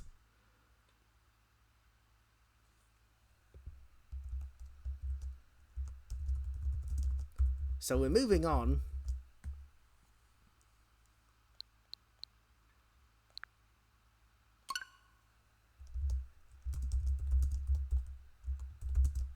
Oh shit, I forgot to show off the flyer for Galaga 88. Hang on.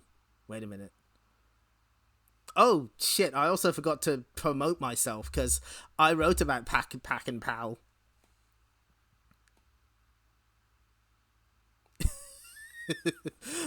The thing is, I could do this for like at least 3 more streams because there's so many Namco games. There's so many of them. But yeah, I like Pac and Pal, and I wrote a lot of words about it if you want to read them. So there you go. So,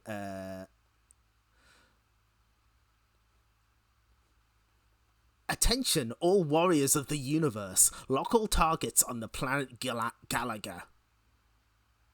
No. Rolling Thunder 2 was not on any of the Namco museums on PS1. I did consider it, but I went with a couple of different choices instead. Oh, Gunmen Wars. Oh, that game's so sick. Namcot never ends, it's true. 79 Galaxian, 81 Galaga, 88. What the fuck is Gapless then? Huh? Ooh, you can get a triple fighter in this one.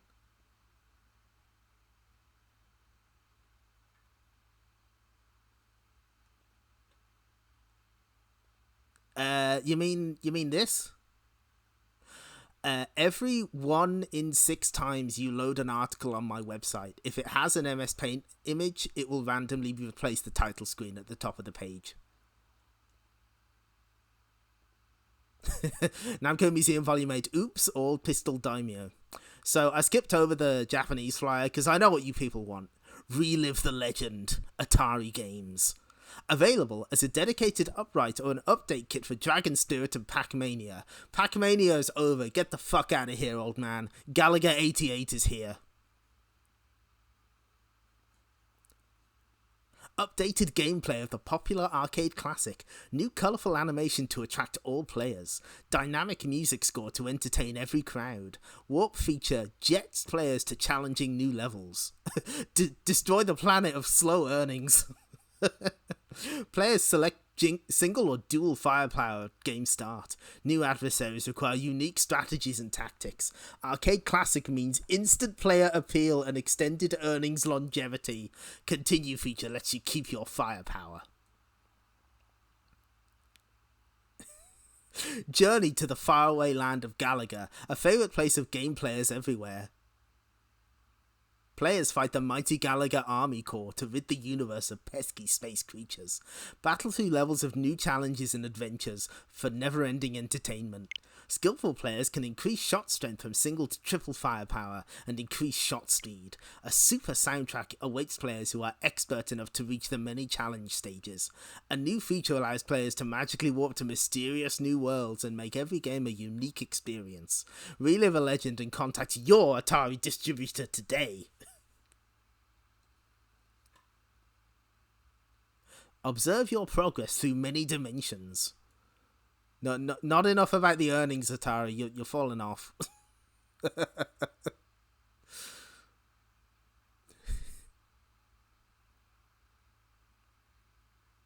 Namco Museum Volume 8. Oops, all Pistol Daimyo.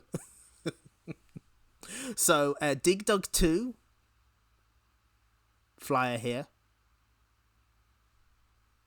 Came out in 85. And, oh, look at that. There's a big old map. Look at them go. So, yeah, this fills the quota for the old game on this collection. I noticed that, like, volumes 4 and 5 had games from 84 and 85, so I figured that would fill that niche. I considered Warp and Warp for this, but ultimately I had to go with Dig Dug 2 because I kind of like this game. Now we got an old version and a new version. Ooh, exciting.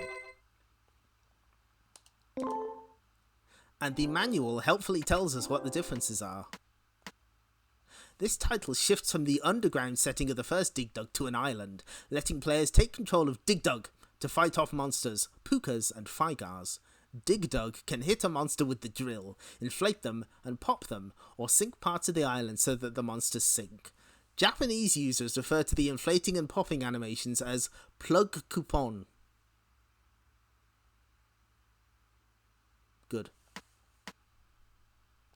Plug coupon, also called a bank. The drill tip is fired to inflate the monster.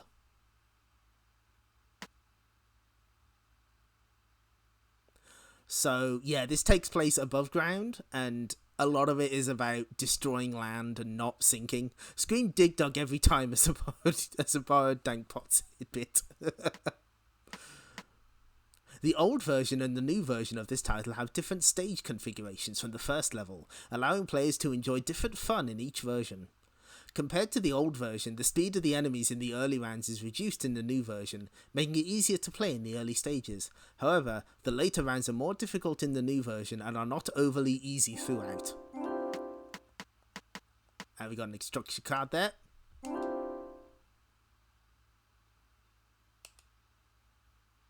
Dig Dug 2.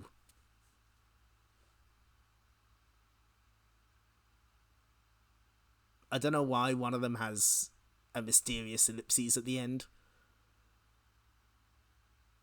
So, as you can see, this is very different from the first game.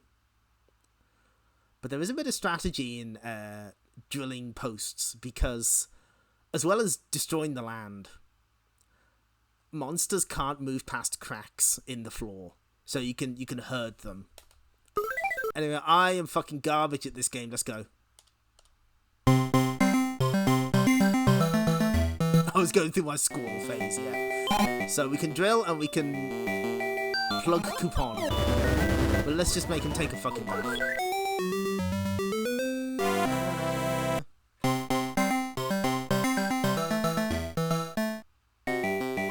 It's very important that you can hear the jams, by the way.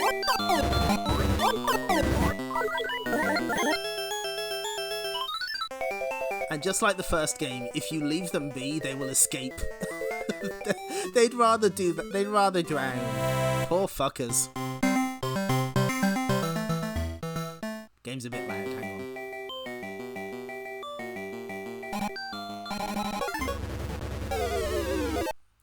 The Dig Dug session went well. Yeah, to be fair, dying by inflation does look pretty fucking awful. I like the way they've simulated like the water moving by just switching on and off those tiles. It's pretty cute.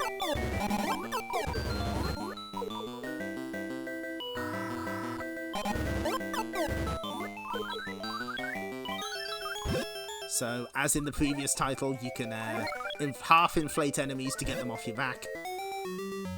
All my digs dugged.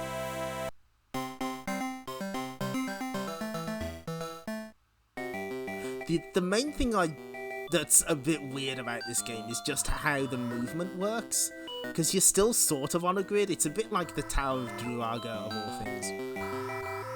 So you kind of fit to a grid, which is a little awkward. Anyway, take a bath.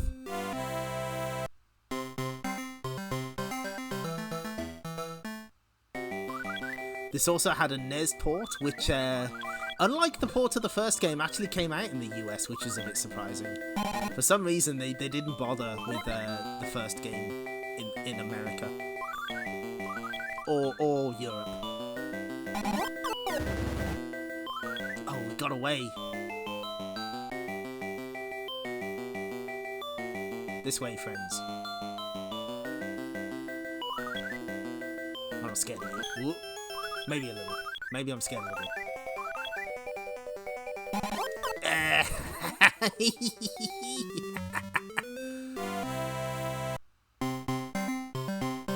Yeah, the way they blow up is awful. Did you not know that?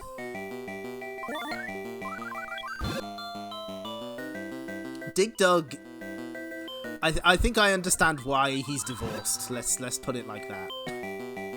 Also, this is canon with Ace Combat 3 Electrosphere. It's in the UGSF timeline. Fuck.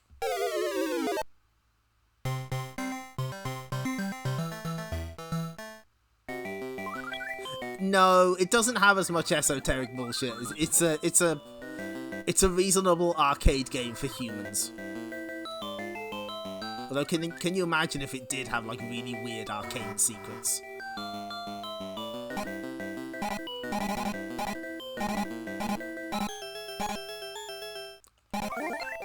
I'm trying to be clever, but it's not fucking working out.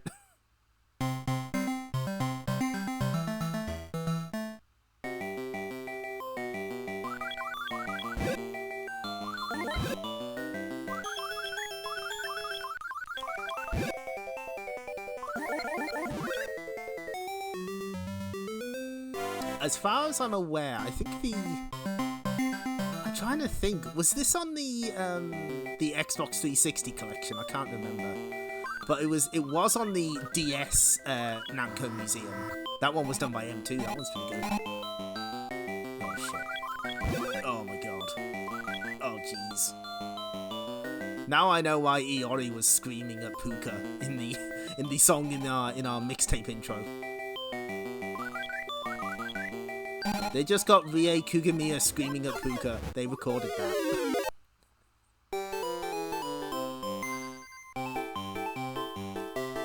You are the champion. Oh, I feel. Thank you. I needed to hear that today.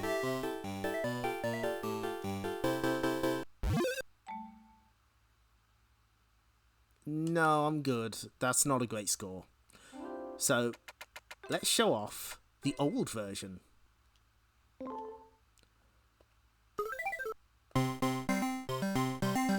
See, it's completely different.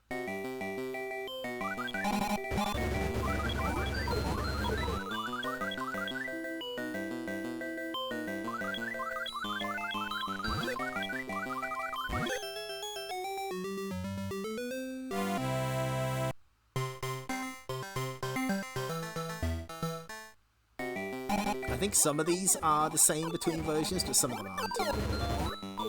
And I can't remember which version the NES port is based on, unfortunately.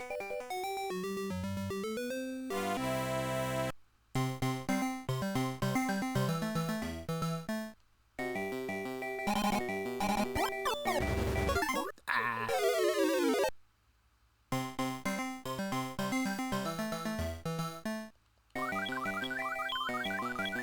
If you make a small square fall into the ocean, a fish comes out. Ooh.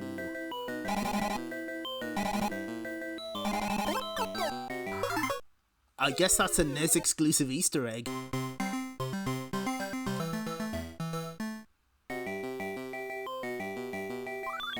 It's like, wow, this stage is way more complicated.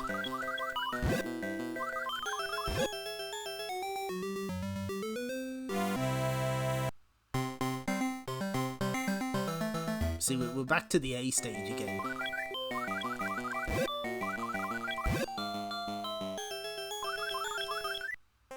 Yeah, people don't quite like this one as much as the first, and I get that. I enjoy it. I'm not very good at it, but I enjoy it. I'm a beginner, but I'm having fun.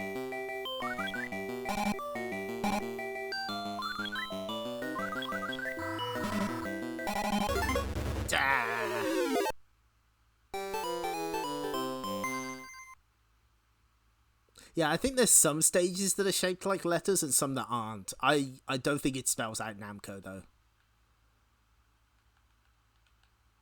See, I don't know any scores in this old version at all. How are we doing for time? Okay.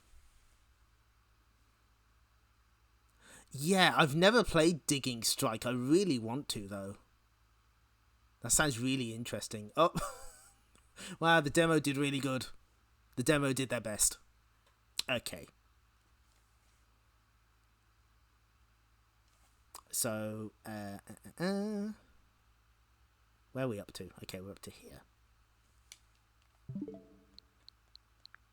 What is our next game, then? Ooh. What could it be? So, this next game fulfills, the Namco Museum on PS1 role of games that don't have home ports and are technically impressive.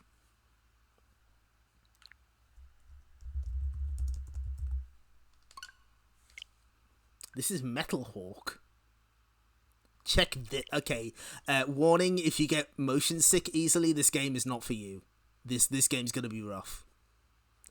But here's our flyer. Metal Hawk.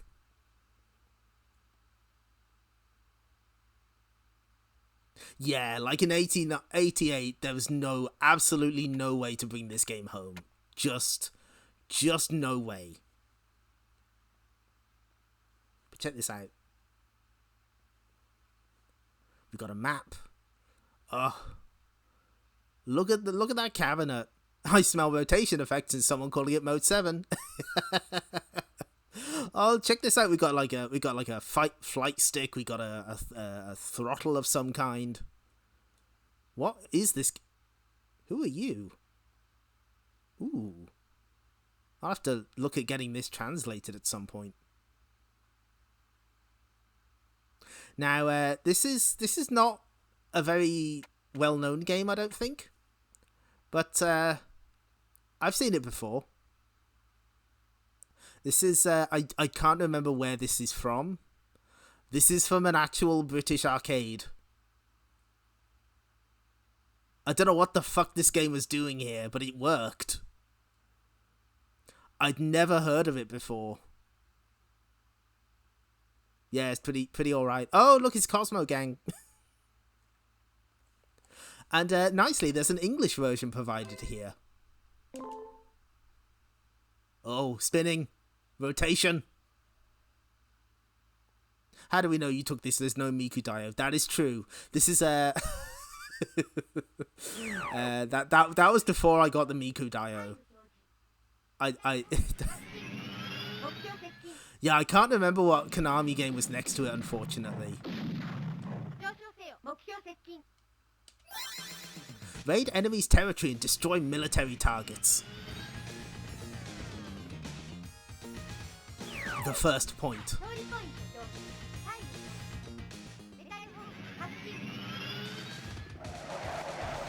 So this game has like anti-air and anti-ground, and you use the. Hold on, let me just double check the controls. Hang on. Button settings. So anti-air, anti-ground.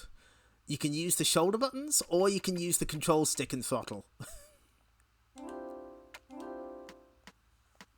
Take control of the Metal Hawk helicopter and destroy enemy battleships and bases. In the English version, the in-game text is in English. Thank you. Yeah, unfortunately, yeah, this game, if you want to duck out Arnold Rimmer, I don't blame you. This game will make you very ill. So you can play this with an arcade stick or have it use the analog sticks. So you can raise and lower your altitude. You have to, but weirdly, this game has a point-based system where you have to score enough points to beat the stage.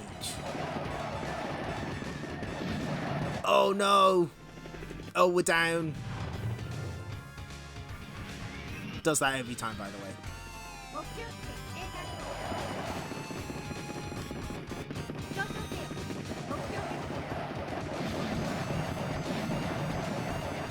Yeah, Namco was extremely big on scaling and rotation, and it kind of shows in a lot of these later 80s arcade games.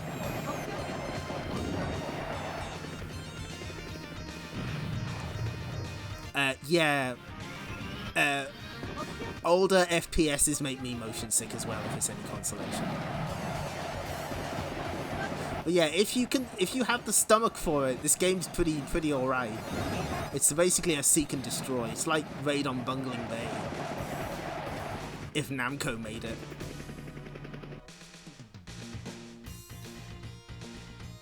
Combat result. Your rank, private, 2nd class. Oh, we get to pick. Oh, cool. Let's go to area E4.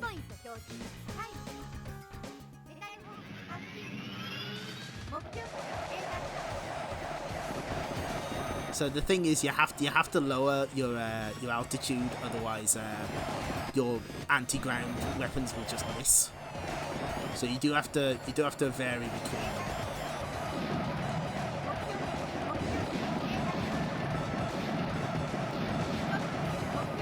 But offering like a couple of different control schemes is quite nice.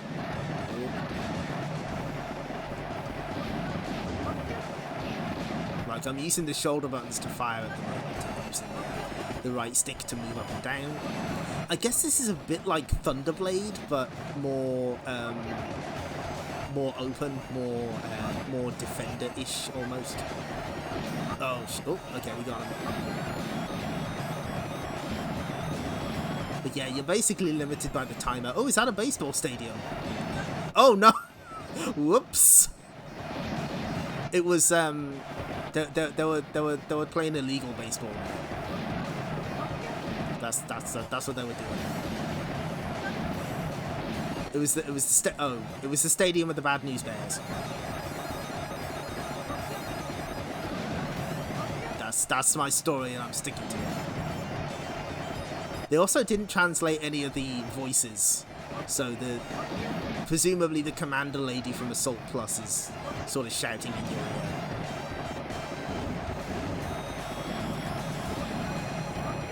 Oh no, we've only got 25 seconds. Oh, just barely.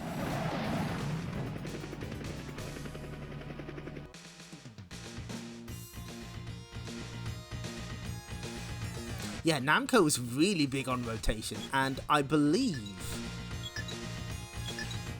Let's go to Area B5. Victory condition.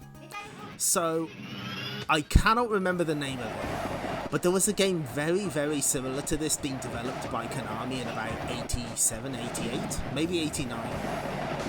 Oh shit, look at the size of this thing. Oh, we gotta take it apart piece by piece. This is cool. Oh no. Yeah, it's something like Bomber Destroyer? Dive Bomber, there we go, yes. Let's continue, let's keep going. And basically it was very similar to this, but way more primitive.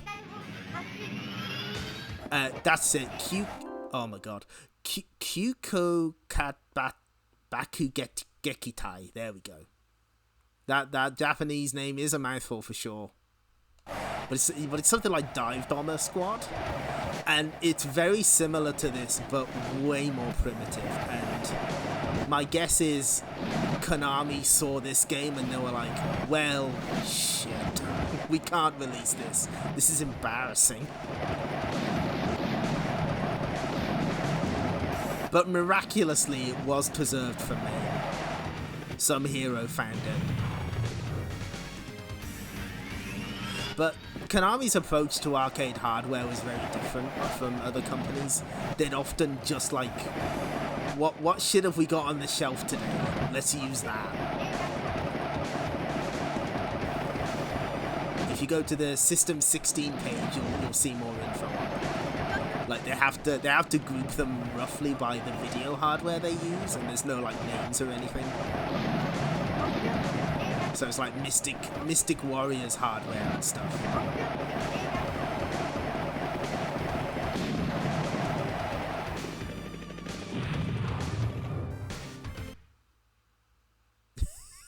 You know those custom 6809s we ordered? Yeah, put them on something, whatever. Okay, one more. Oh god, bless the people who find those prototypes. They are doing God's work. I have words for people who hoard them as well, but I'm not allowed to repeat them on this stream.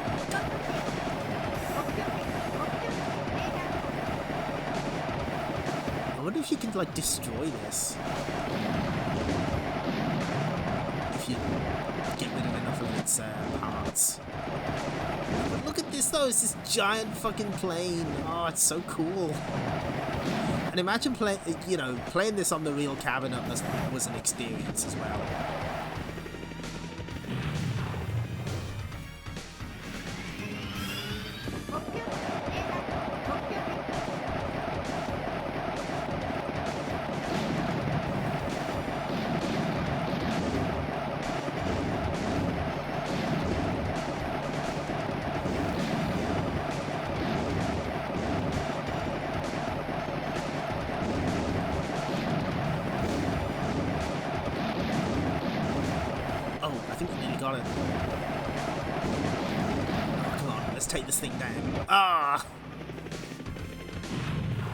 Don't worry, we'll be over. Yeah, okay, I think we'll stop it there. But yeah, Metal Hawk, if you've got the stomach for it, it's a pretty neat game. Oh, what rank did we get? Private second class, okay. Good enough, I suppose.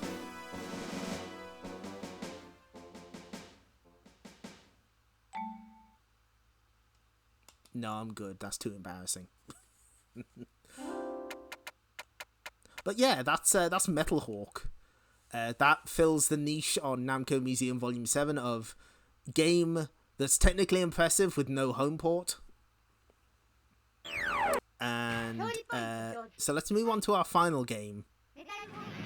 It does have rotation, but not as much as this game. What could it be? Well,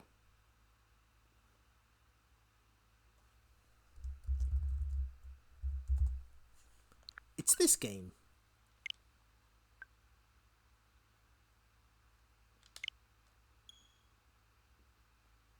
Nope, that was a spoiler. This is Phelios.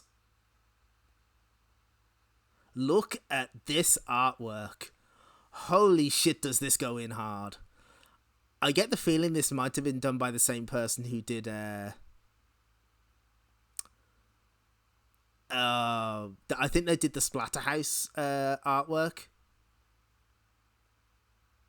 So good. So sick. Let's see the other side. Oh god, it's on the flyer as well. Fuck's sake.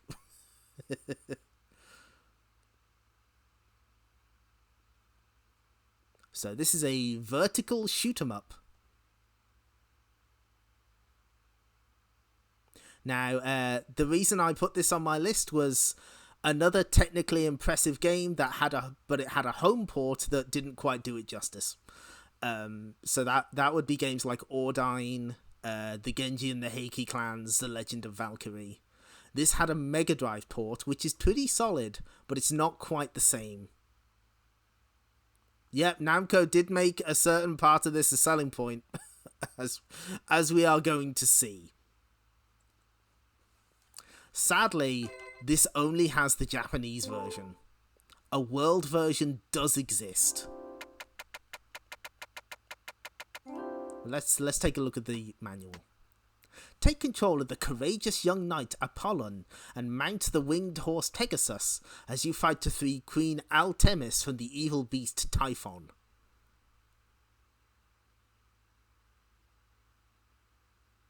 Yeah, it's meant to be Artemis. This is very much based on Greek mythology.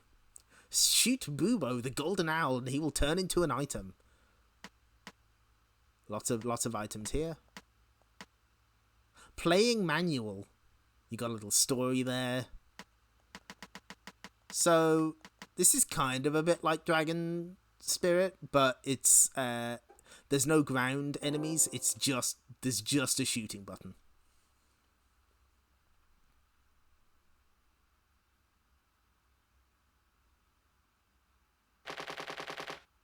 This game is very famous for getting a lot of parts of Greek mythology completely wrong. Bubo the Golden Owl. Someone should claim him as their stream mascot. Yeah, this intro's sick. Flap.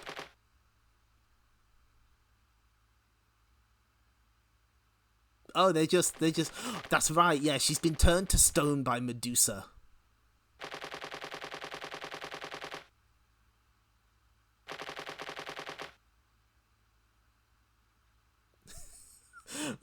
Very good time for Miria to start pointing, thank you.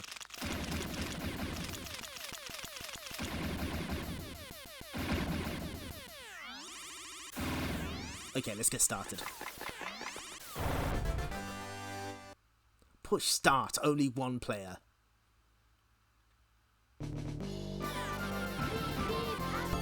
So the gimmick of this game is you got a charge shot, it's pretty good.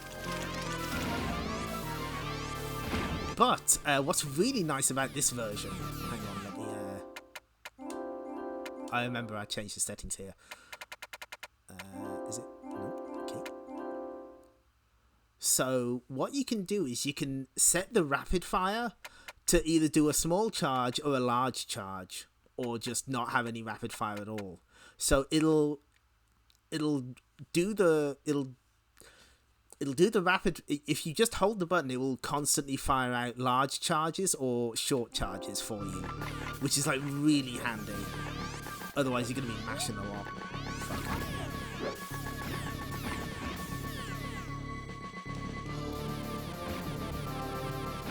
His strike's pretty big, but you can take an extra hit than from normal, so that's nice.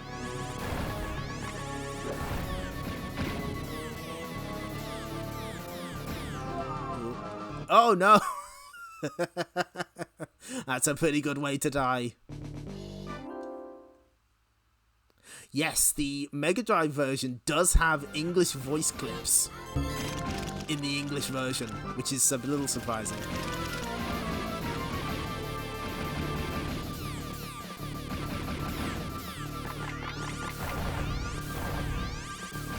So yeah, there's no distinction between grounded or air fighters in this one. And you get options. Yeah, character flying out of the cockpit.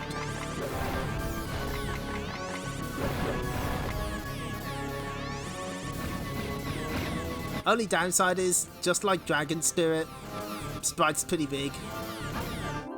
Hold on, let me, I just gotta fuck with the volume a little, there we go.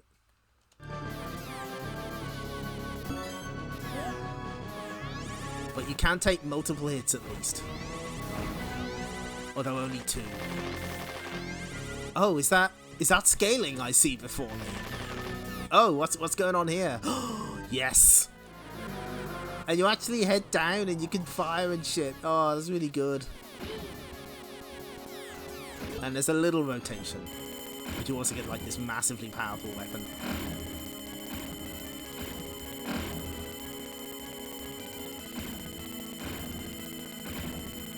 I definitely prefer this over Dragon Spirit. Yeah, scaling, baby!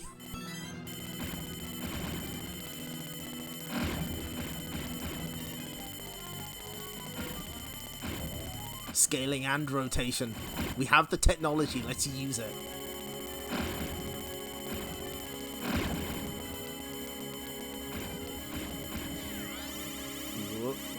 No! Oh, where's he gonna send me back?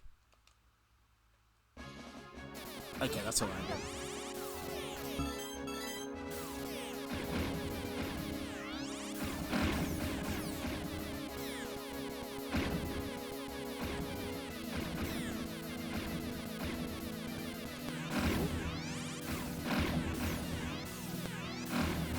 Fortunately, a couple of charge shots saved us, so they're not too scary. Oh, more scaling. The game is actually offering us tips there, but we can't read it, which is a little unfortunate. Oh! Oh, shit! This is so good!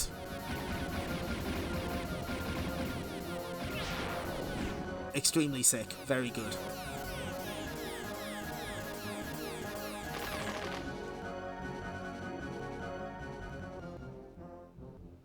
So we enter Medusa's palace now.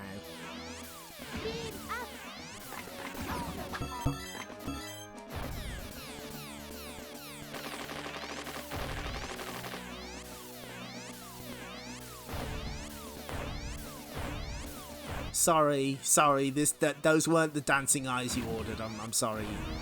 I'm sorry, you should have. Maybe next time.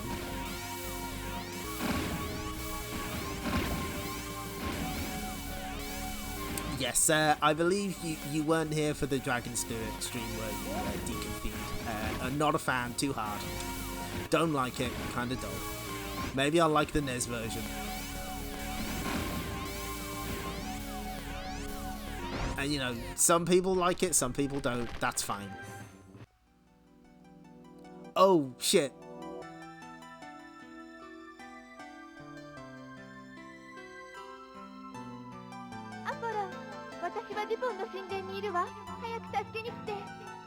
Even Miria's pointing.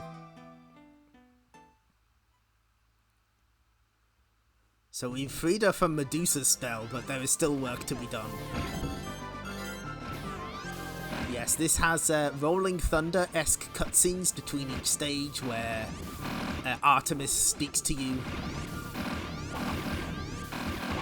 Years later, see her being tortured by Typhon. I believe, if I remember right, they did like a bunch of Gashapon figures for Namco arcade games. And the one for Artemis is just her chained up against the wall. That's fucked up. That's so bad. You can't do that to her. It's alright, she is. Whoa! Whoa!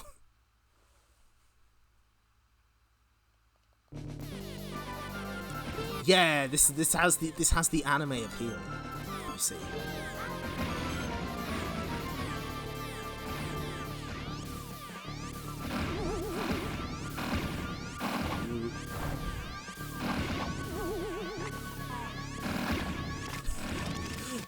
I'm sure this awakens something in somebody.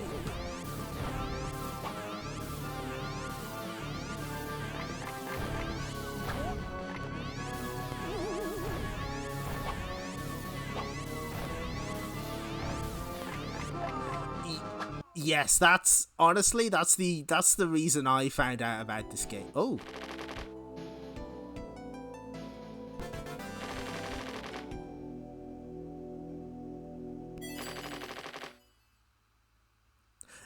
The bit I never reached this stage, but when I found out that Arcade Dragon Spirit has a sequence where you have to fight by torchlight and you can't see bullets in front of you, that's when I was like, oh okay, maybe I was right to not like this game.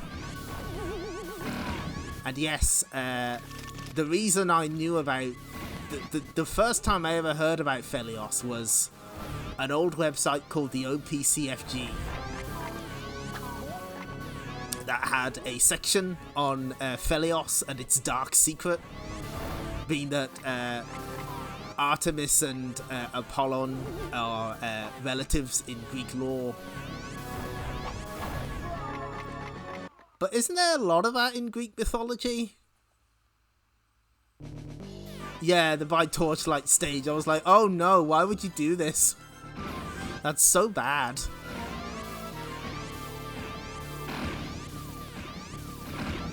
So yeah, it definitely feels more like the developers were just sort of taking inspiration from Greek mythology and were just like, yeah, we like these names, let's just use these ones.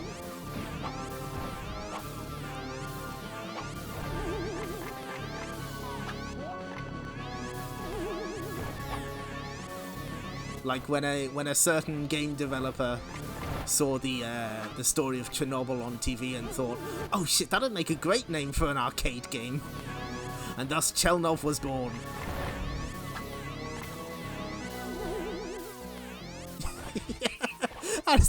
That is a good way to describe Greek mythology. The gods just can't keep it in their pants. Very true.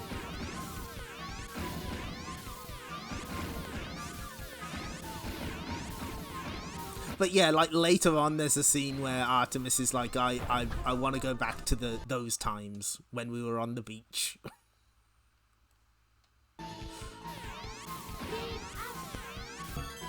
But yeah, this game's got like really good presentation. It is very difficult though. Namco were apparently good at that.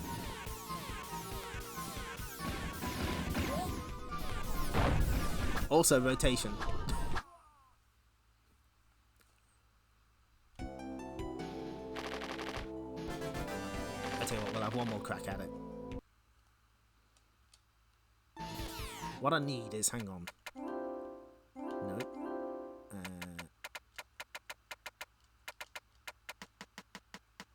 Yeah, that's what we want. Yes! That's more like it.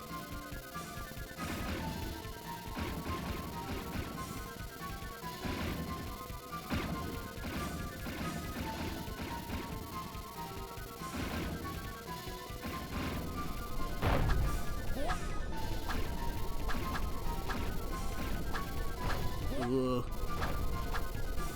Oh boy.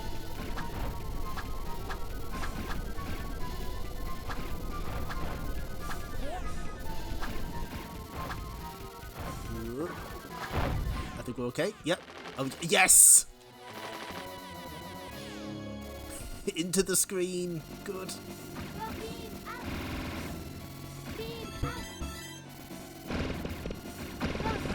Oh no, what are these Geiger-esque monsters? Oh dear. And I'm dead. The Mega Drive port of this is significantly easier, I can assure you. It is way more reasonable. So while we're on, this is the final game for tonight. Here's a list of games I briefly considered for inclusion on this list, but decided against. Warp and Warp was considered for the oldest game on the collection. That was later ported to the Famicom as Warp Man, but like almost like a sequel in a way. What else? Bravo Man was considered for the popular Namco character category, but ultimately I chose Burning Force instead. Dangerous Seed also, I considered that one, but I thought, nah. I think Phelios is more interesting.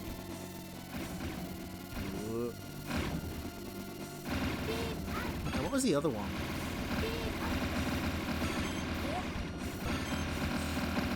No, I think that was it.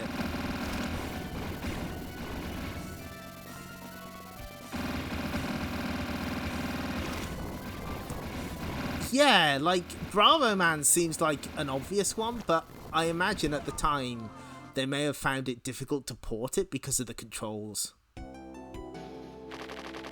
Oh man!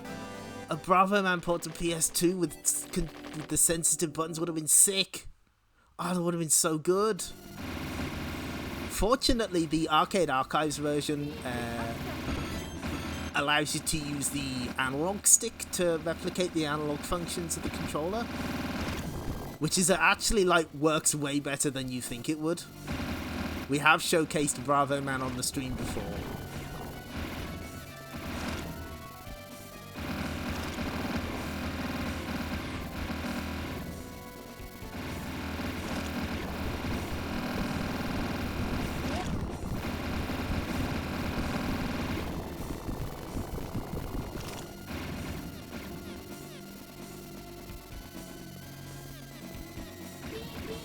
Oh, that was the other game, Libble Rabble.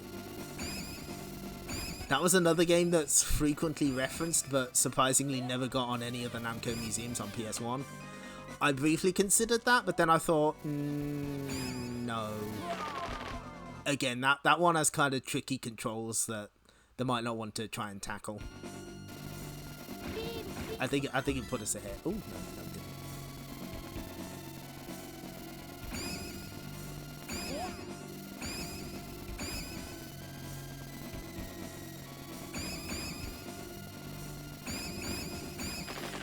But yeah, our final list was Youkai Dochuuki, Burning Force, Pac Pal, Phelios, Metal Hawk, Galaga 88, and Dig Dug 2.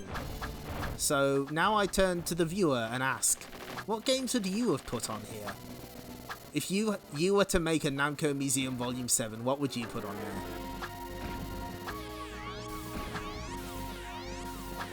Would you have made the same decisions I did, or not? Wow, this game's kind of gnarly.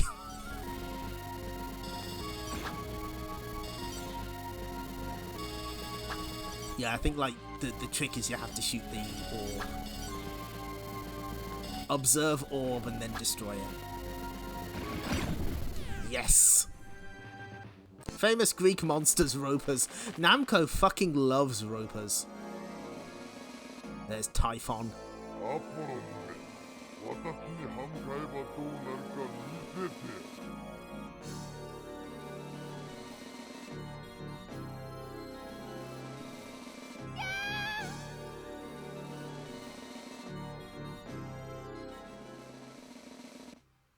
Yeah, Splatterhouse, I imagine, would be a popular choice.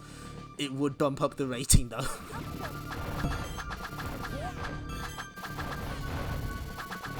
God, fuck, they are ropers. Jeez. Were ropers in Greek mythology? Can anyone confirm?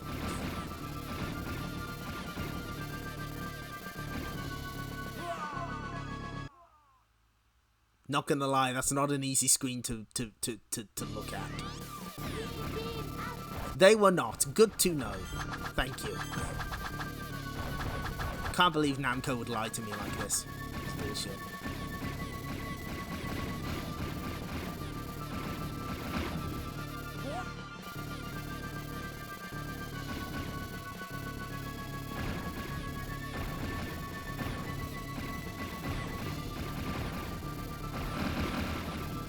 Oh, I think bullets only count if they hit the pilot, because I can, like, the wings don't seem to have hitboxes. Oops. You know what? I think that's enough for now. Oh, she's upset with us. Oh, he ranked in at least. Sort of.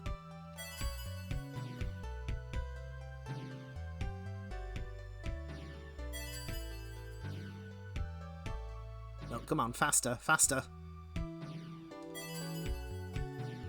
There we go. That is a good list. Fighter, attacker, knuckleheads, Newman Athletics. Yeah, I mean, Newman Athletics is one I hope shows up in Arcade Archives, and knuckleheads. But my cutoff point was sort of 1990, 1991. Just to sort of stay within the spirit of the other collections. But yeah, that's a good list. Now, there is one more thing to show here, which I accidentally spoiled earlier. So, there is an English version of this game, and I don't know why it wasn't included here. It's in... I think it was added like a couple of years ago in MAME. It's just listed as World. And what they do is they replace the font with this... They have this absolutely massive English font that's also difficult to read. Let's see if we can figure this one out together. I am captured in the temple.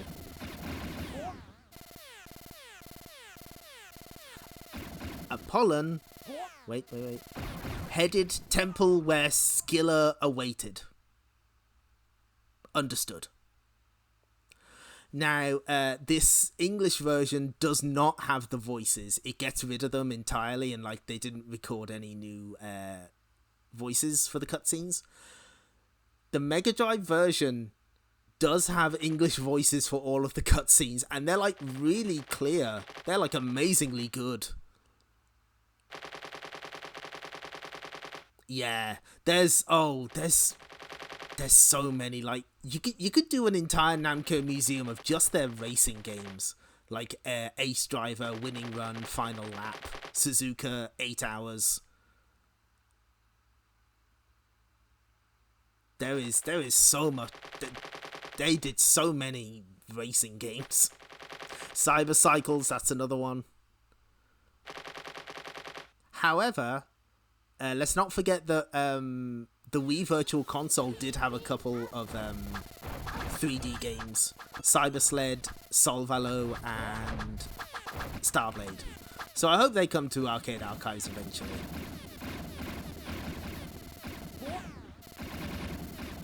Oh, I think this might have been from the era where they were like recording your gameplay for the demo scenes. A Cosmo Gang section, that would be so good. You know what's really weird? Technically, the only home port of Cosmo Gang is the Point Blank games. Point Blank 2 has it, and what's the other one? Point Blank DS has an adaptation of it as well. You would have thought they'd put it in Namco Museum on the Wii, but they put Gator Panic in there instead. Or like a version of Gator Panic. Yeah, Baraduke 2 does it as well. It records the demos for you. What's the other one? Bravo Man does it as well, I think. there was like an era around 88 to 1990 where it's clever, but it also makes it very odd to play them in like an emulator, because when you first boot it up, the demo just does nothing. It has to wait for somebody to play it. And Cracky Crab, yes. Anyway, that's that's my oops, oh Wanny Wanny Panic. I wish. Ooh, yes. You know, the only thing I'd add to that would be Tokyo Wars.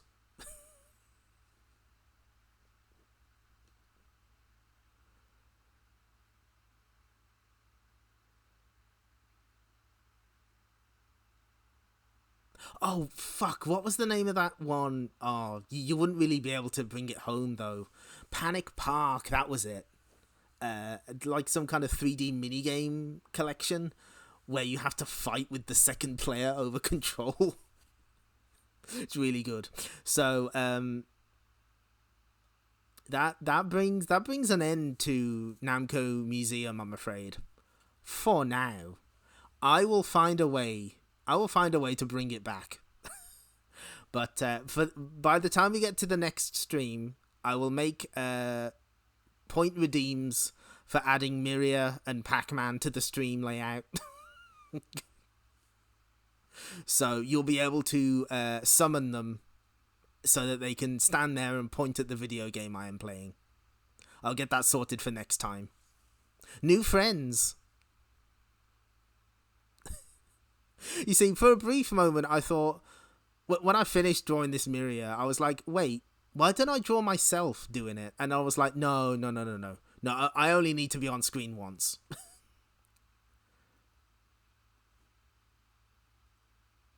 Yeah, we'll just make her a little bigger. So, what is next for the Gaming Hell stream? Let's cut to the ending screen. Where is it? Let's wait for it. Hold on. No. There, good. Okay. Right, so, thanks for showing up, everyone. This is kind of a strange theme for a stream, but I think we learned a lot about Namco games. And I feel that would have been a pretty nice lineup for Namco Museum Volume 7. For now, though, next stream is Friday. We are going back to Sonic the Comic. Let me think. What awaits us? I believe we have to finish the decap attack. Thanks for scaling. You're welcome. Thanks for taking the bath. Yes. We have the decap attack story to finish, and we have Echo the Dolphin and a new Golden Axe story in our midst, in our imminent future. And I think the next stream we would have Sonic the Human. Listen, I don't like that sentence. I don't like it either, but we're gonna have to deal with it. I think this may also be the one where we have the Marxio brothers. There's gonna be a lot of things, but most importantly, we're gonna have a lot of reviews of Sega games written by people, presumably. The reviews seem to be the most hilarious part of Sonic the Comic. Everyone loves them. Well, you are not ready for the Echo comic. I've only seen a couple panels and I'm like, wow, this looks fucked up. So, you know, perfect adaptation of the game. As for next week, we're leaving the Namco Museum, but we are going back to something that we haven't seen in a while. We're going back to the Taito Egret 2 Mini.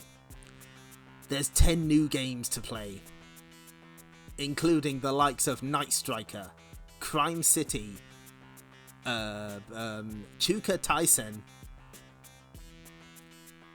and Operation Wolf. So please look forward to it. We'll be getting back on that bullshit. You know, that's what I can't. Have you been here for the Sonic streams, Deacon Theed? I can't remember. But the Kid Chameleon comic is way better than that game deserves. That's like legit actually pretty good.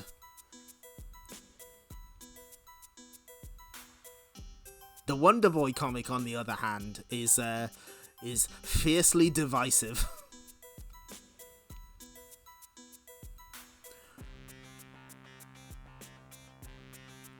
Oh, quite recent then. Good. Look forward to the Starkster story from Sonic the Comic with that new physical re-release of the Rocket Knight games. I'm still amazed they managed to swing that. Good for them. But yes, okay, so that's all for us tonight.